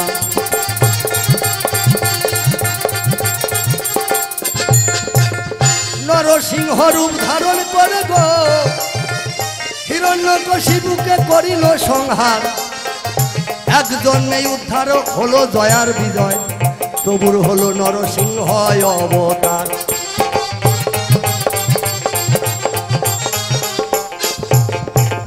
এই তো তোমার কথার জবাব, কথায় মিটে গেল। আর বেশি কথা বলে আমার কি লাভ হবে বলো?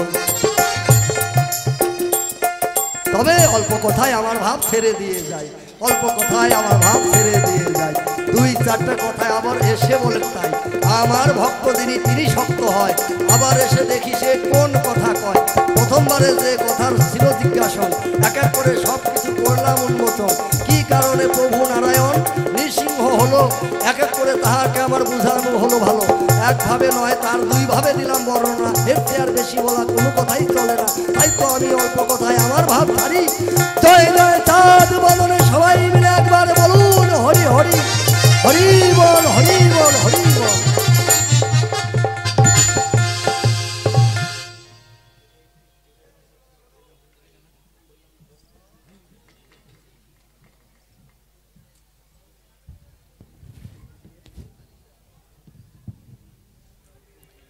হরিবল হরিবল।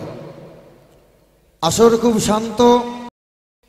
এতক্ষণ শুনলাম আমরা ভগবানের বৃত্তান্ত। এই লাইটগুলো অফ করে দাও গো, পিছনে ভক্ত আছে কি না আছে আমি বুঝতে পারতেছি না। হ্যাঁ এখন ঠিক আছে। মানে একটা জিজ্ঞাসায় যদি বাবা 1.5 ঘন্টা লাগে, যদি 2টা করতাম তাহলে কালকের বাউল মনে আজকে শেষ হয়ে যেত। একটাই জিজ্ঞেস করছি যে 5 বছরের বালক, তুমি তার সঙ্গে কেন ছলনা করলে, প্রতারণা কেন করলে, মিথ্যার আশ্রয় কেন নিলে? তাতেই যদি 1.5 ঘন্টা, মানে 2 বন্ধু এক জায়গায় বসে রয়েছে, বুঝলেন, বসে গল্প করতেছে। তো এক বন্ধুর প্রচুর খিদা লাগছে, ওর কাছে টাকা নাই। আর যে বন্ধুর খিদা কম আছে ওর কাছে আবার টাকা আছে। তো বলছে, বন্ধুরে আমার তো খুব খিদা লাগছে, যা তুই দোকান থেকে মুড়ি নিয়ে আয় তো। ও দোকানে গেছে, যাওয়ার পরে ওর কাছে 2টি টাকা আছে, 2 টাকা দিয়ে 2 টাকার মুড়ি নিয়ে আসছে। এখন দেখে প্লাস্টিকের ক্যারি ব্যাগে ওই মুড়ি নিয়ে আসতেছে। এখন ওই মুড়ির ঠোঙ্গা দেখেও মনে মনে চিন্তা করলো যে অল্প মুড়ি, আমার যে ক্ষুধা লেগেছে এটা আমারই কিছু হবে না, ও কি খাবে আর আমি কি খাবো। কিন্তু বন্ধুটা খুব চালাক চালাক। এবার মুড়ির ঠোঙ্গা নিয়ে এসে বলছে, নে বন্ধু তুইও খা আমিও খাই। তখন ওই মুড়ি নিয়ে চিন্তা করতেছে, এই মুড়ি যদি 2 বন্ধুতে খাই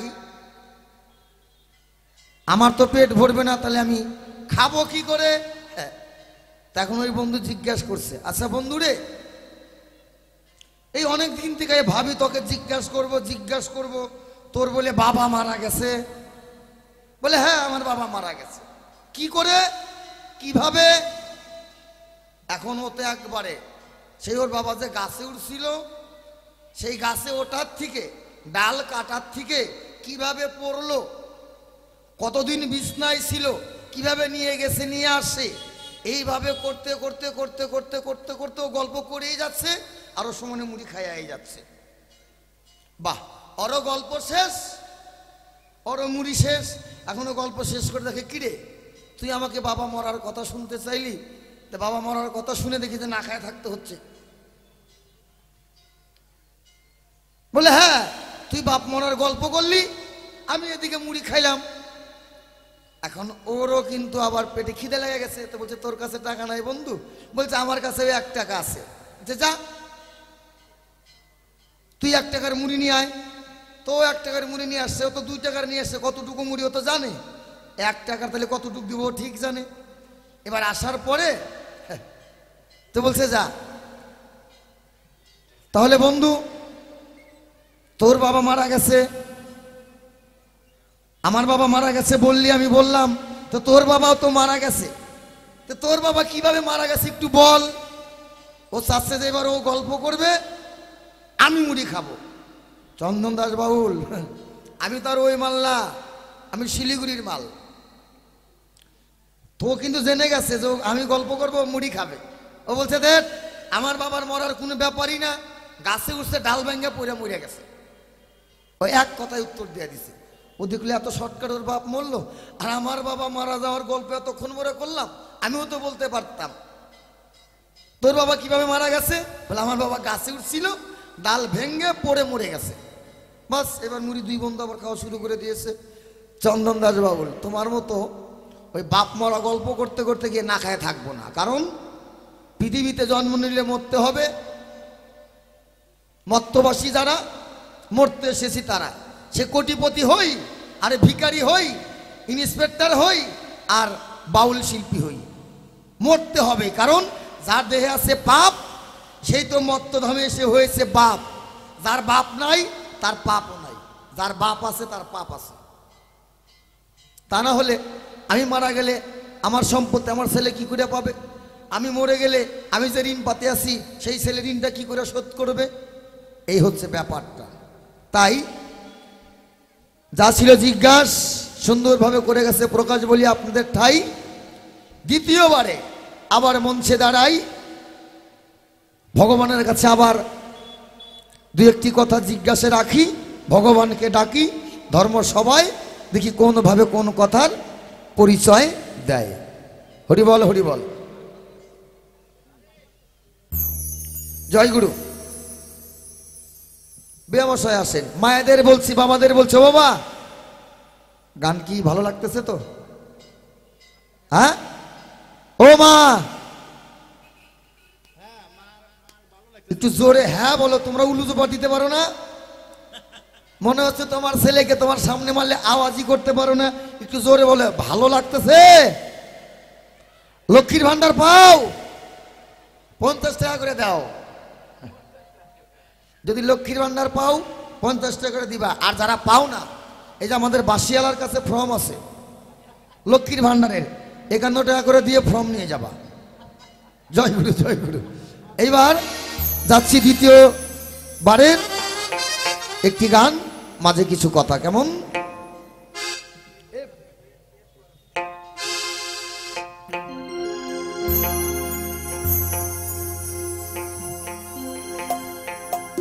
ওরে বুঝে রে মানুষ, হ্যালো রিপিটটাকে কমাও, একটু মিটটা রাখো, বেশটা কাটো, আর যেটা রিভাবটা হল টাইপের আছে ওটা একটু টাইট করো। Hello check. ওরে বুঝে রে মানুষ, শত্রু হলেও ভালা,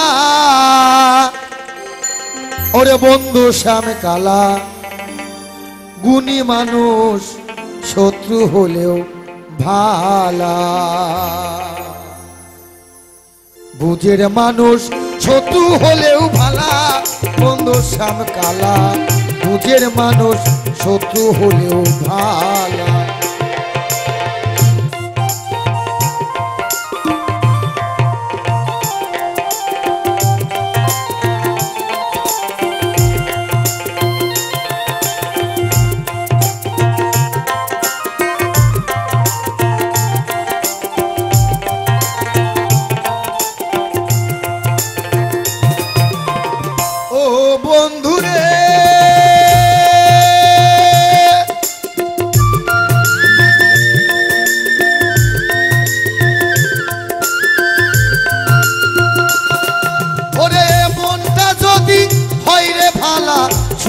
বন্ধু হোক না কালা, তারে তো দেওয়া যায় ফুলের মালা।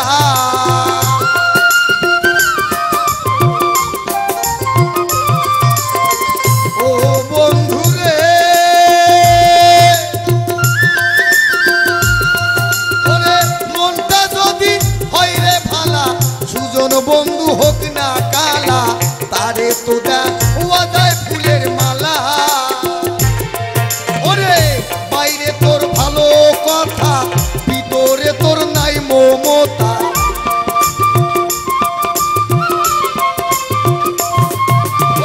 বাইরে তোর ভালো কথা, ভিতরে তোর নাই মমতা। প্রেমের বাক্সে মারো যেন তালা, শ্যামকালা। বুঝের মানুষ গুণী মানুষ শত্রু হলেও ভালা, বুঝের মানুষ শত্রু হলেও ভালা, বন্ধু শ্যামকালা। বুঝের মানুষ শত্রু হলেও ভালা। জয় জয় শ্রী গুরু প্রেমানন্দে একবার হরি বল।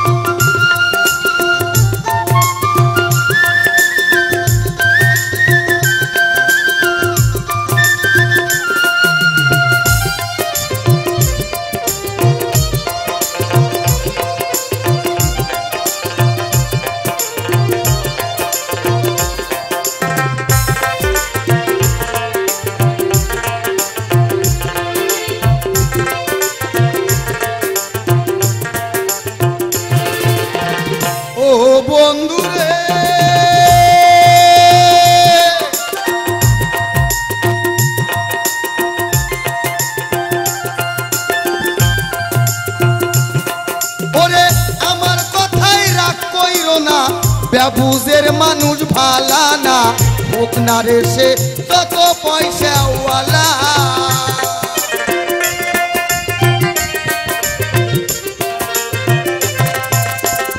ও বন্ধুরে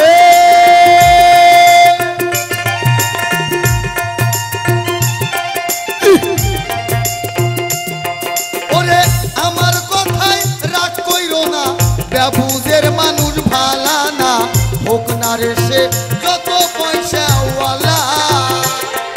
ওরে তার সে অধিক ভালো ভাঙ্গা ঘরে চাঁদের আলো।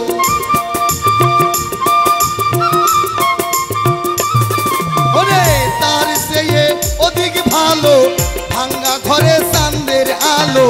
ব্যবুজের ভালা না কোনো শালা, শ্যামকালা বুঝের মানুষ গুণী মানুষ, শত্রু হলেও ভালা।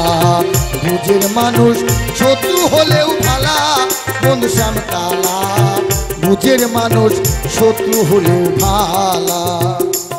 জয় জয় মা তারা পিতা, একবার হরিবল হরিবল।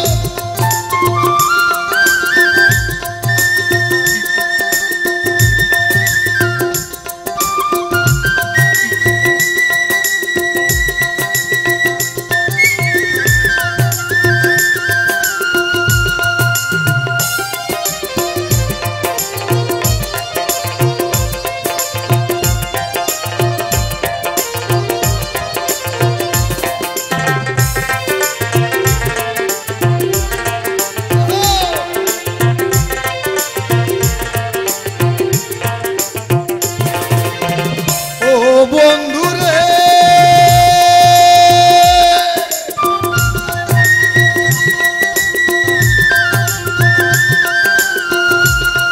ওরে ভালো জেনে আমি তরে ঠাই দিয়েছি এই অন্তরে, প্রাণ সপিয়া ঘটলো কি যে জ্বালা।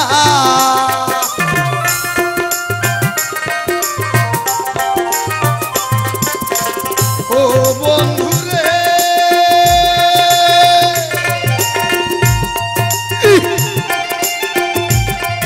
ওরে ভালো জেনে আমি তরে ঠাই দিয়েছি এই অন্তরে, প্রাণ সপিয়া ঘটলো কি যে জ্বালা। ওরে জুয়েল কিশোর ভেবে বলে কি কয়া তুই কি করিলে।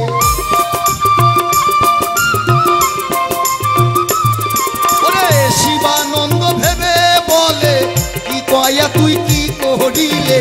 তোর কারণে আইলো দুঃখের পালা, শ্যামকালা। শোনো শোনো ও ভগবান তোমারে জানাই, দ্বিতীয়বারে প্রথম জিজ্ঞাসা আমি করতে চাই।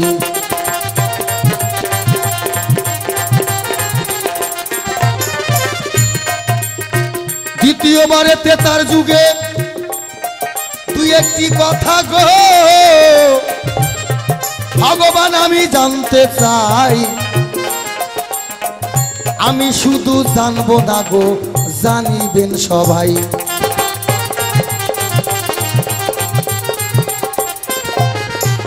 তেতা যুগের ঘটনা, গোলক হতে চারি অংশে তেতা যুগে জন্ম নিল কে? ভগবান শ্রী রামচন্দ্র, লক্ষণ, ভরত, শত্রুঘ্ন। তালি সকলেরই আছে জানা, 100 টাকাকে 4টা ভাগ করলে 25 টাকা সমান সমান অধিকার হয়।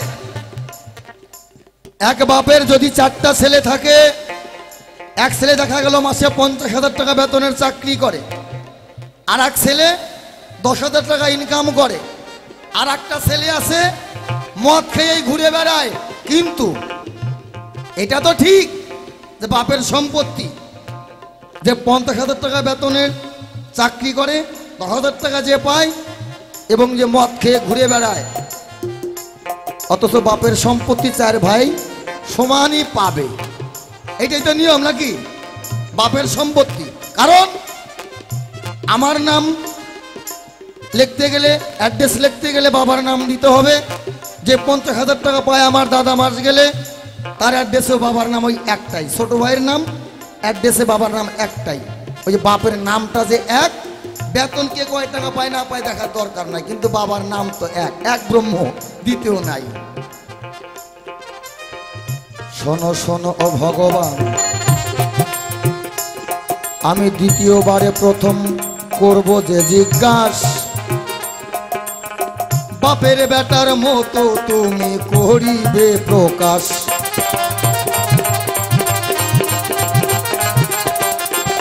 আস্তে। তাহলে রাম লক্ষ্মণ ভরত শত্রুঘ্ন, রাজা দশরথ, তার 4খানা পুত্র, 3খানা স্ত্রী, কৌশল্যা, কৈকেয়ী, সুমিত্রা।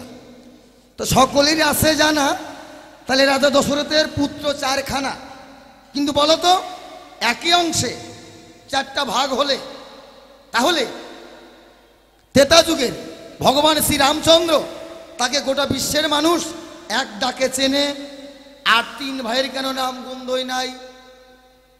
লক্ষণটাকে একটু চেনে, ও যে ধল লক্ষণ বলে সাথে ছিল তাই, ওর জন্য রাম লক্ষণ সীতা। আর এই যে ভরত শত্রুঘ্ন, এদের কেন নাম নাই? 4 ভাই,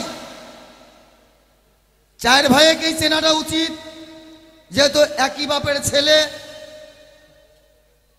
তুমি ভালো করে বলে যাবে কেমন? রামচন্দ্র, প্রভু রামচন্দ্রের নাম বললে যে দেশে যান চেনে। আপনি নেপালে যান, ভুটানে যান, পাকিস্তানে যান, বাংলাদেশে যান, আফগানিস্তানে যান, কারণ যে ভারত, বাংলাদেশ, পাকিস্তান, আফগানিস্তান, এটা একটাই তো দেশ ছিল বাবা। গোটা বিশ্বের মধ্যে সবচেয়ে বড় দেশ ছিল আমার এই ভারতবর্ষ। 5 টুকরা হয়েছে, 1 টুকরা করে হতে হতে 5টা টুকরো হয়েছে। আমরা এখন ধরুন এইটুকুর মধ্যে আছি, তবে যেটুক আছে এটা একবারে হলমার্কা সোনা বাবা। গোটা পৃথিবীর মানুষ দেখবেন এই ভারতবর্ষে আসলে মাটিতে পা দেওয়ার আগে প্রণাম করে, কারণ পৃথিবীতে যত দেশই থাক বাবা, এই হিন্দুস্তান, এই ভারতবর্ষের মতো কোনো দেশ পৃথিবীতে আর নাই, হবেও না। তাহলে এক রামকে সবাই চেনে, ভগবান তোমার আর 3 ভাইকে কেন চিনে না? দ্বিতীয়বারে প্রথমে জিজ্ঞাসা 1খানা। আর যদি আর একটা করতে চাই, তাহলে আজকে রাত্রে আর কোনো শিল্পীরই দরকার নাই, কারণ আমি দেখে নিছি বাবা, ওই একটা জিজ্ঞাসা 1.5 ঘন্টা কাটাইছে। ওই যে আমার মতো করবেন, তোর বাবা কিভাবে মরল রে? আমি বুঝে গেছি যে আমি গল্প করবো, মুড়ি খাবে, ওর জন্য বলছি গাছে উঠছিল, ডাল ভাঙ্গা পড়ে মরে গেছে, নে মুড়ি খাই। আর ও তো আরে কান্দা কান্দা ক ধরছে, আর ও আরামে মুড়ি খাইতেছে। ওকে আরেকটু ক, তারপরে দেখি হয়েছিল ইনফেকশন হয়েছিল, ও কহে ওটা আর কইস না, ইনফেকশন হয় তো আরো বেশি, ও আরো জুত করে মুড়ি খাইতেছে। বুঝতে পারেন নাই? তাহলে আমার যা রইল জিজ্ঞাস, ওই যে গাছে উঠছিল পইরা মইরা গেছে ধাপাস। কারণ বর্তমান শিক্ষিত সমাজ, তুমি আর আমি যত যা জানি তার চেয়ে বেশি জানতা এখানে বসে রয়েছে, ভরা কলসি, আওয়াজ করে না। আর তুমি আর আমি হলে খালি কলসি, এই জন্য গড়াগড়িটা বেশি পারতেছি বাবা, তাই না? কারণ তুমি আর আমি অল্প করে বলবো, এরা বেশি করে বুঝবে। আমি আগেই ভুলে গেছি যে আমি জীবনে স্কুলে যাইনি, ওই পরীক্ষা দেওয়ার টেনশন আমার মাথায় কোনোদিন ছিল না, আজ পর্যন্ত কোনো টেনশন আজ পর্যন্ত করি নাই যে 2 দিন বেঁচে থাকবো, করবো না। লকডাউন পড়ুক চাই না, কামাই হোক চাই না হোক, পেট চলবে। কারণ ওই যে ভগবান বলে দেহের মধ্যে সব দিছে খাড়া, আর এই মুখটুক দিছে পাতাইলে, এটা বলে মাপ করে কেটে দিয়েছে। সারাদিন অন্তর একবার হলেও জুটবে, তো 24 ঘন্টায় একবার খাওয়া পাইলেই মানুষ বেঁচে থাকে, মরবে না। তাই তোমার কাছে দ্বিতীয়বারে জিজ্ঞাসা, ত্রেতা যুগের তোমরা একই অংশে 4টা ভাই, তোমার নামে পূজা হয়, চেনে না কেন আর 3 ভাইকে? এইটাই তোমার কাছে জিজ্ঞাসা। ছোট্ট একটা গান করে বসে যাই।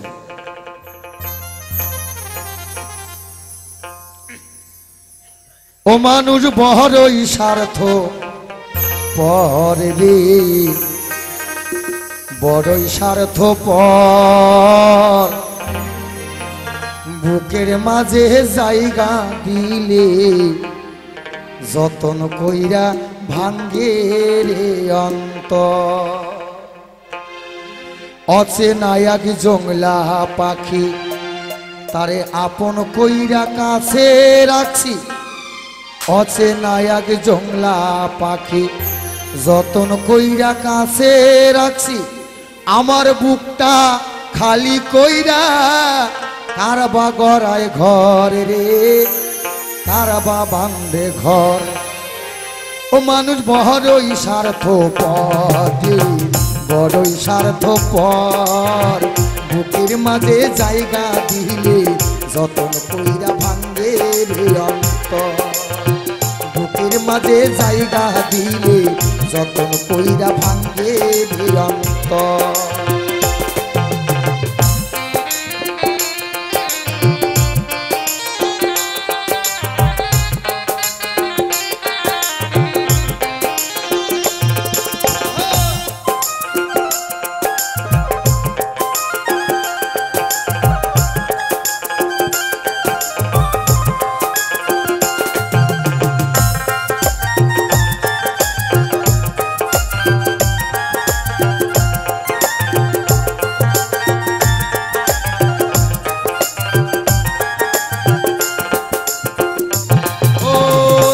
ফুটাইল মুখের হাসি, তার হাসি নাই কে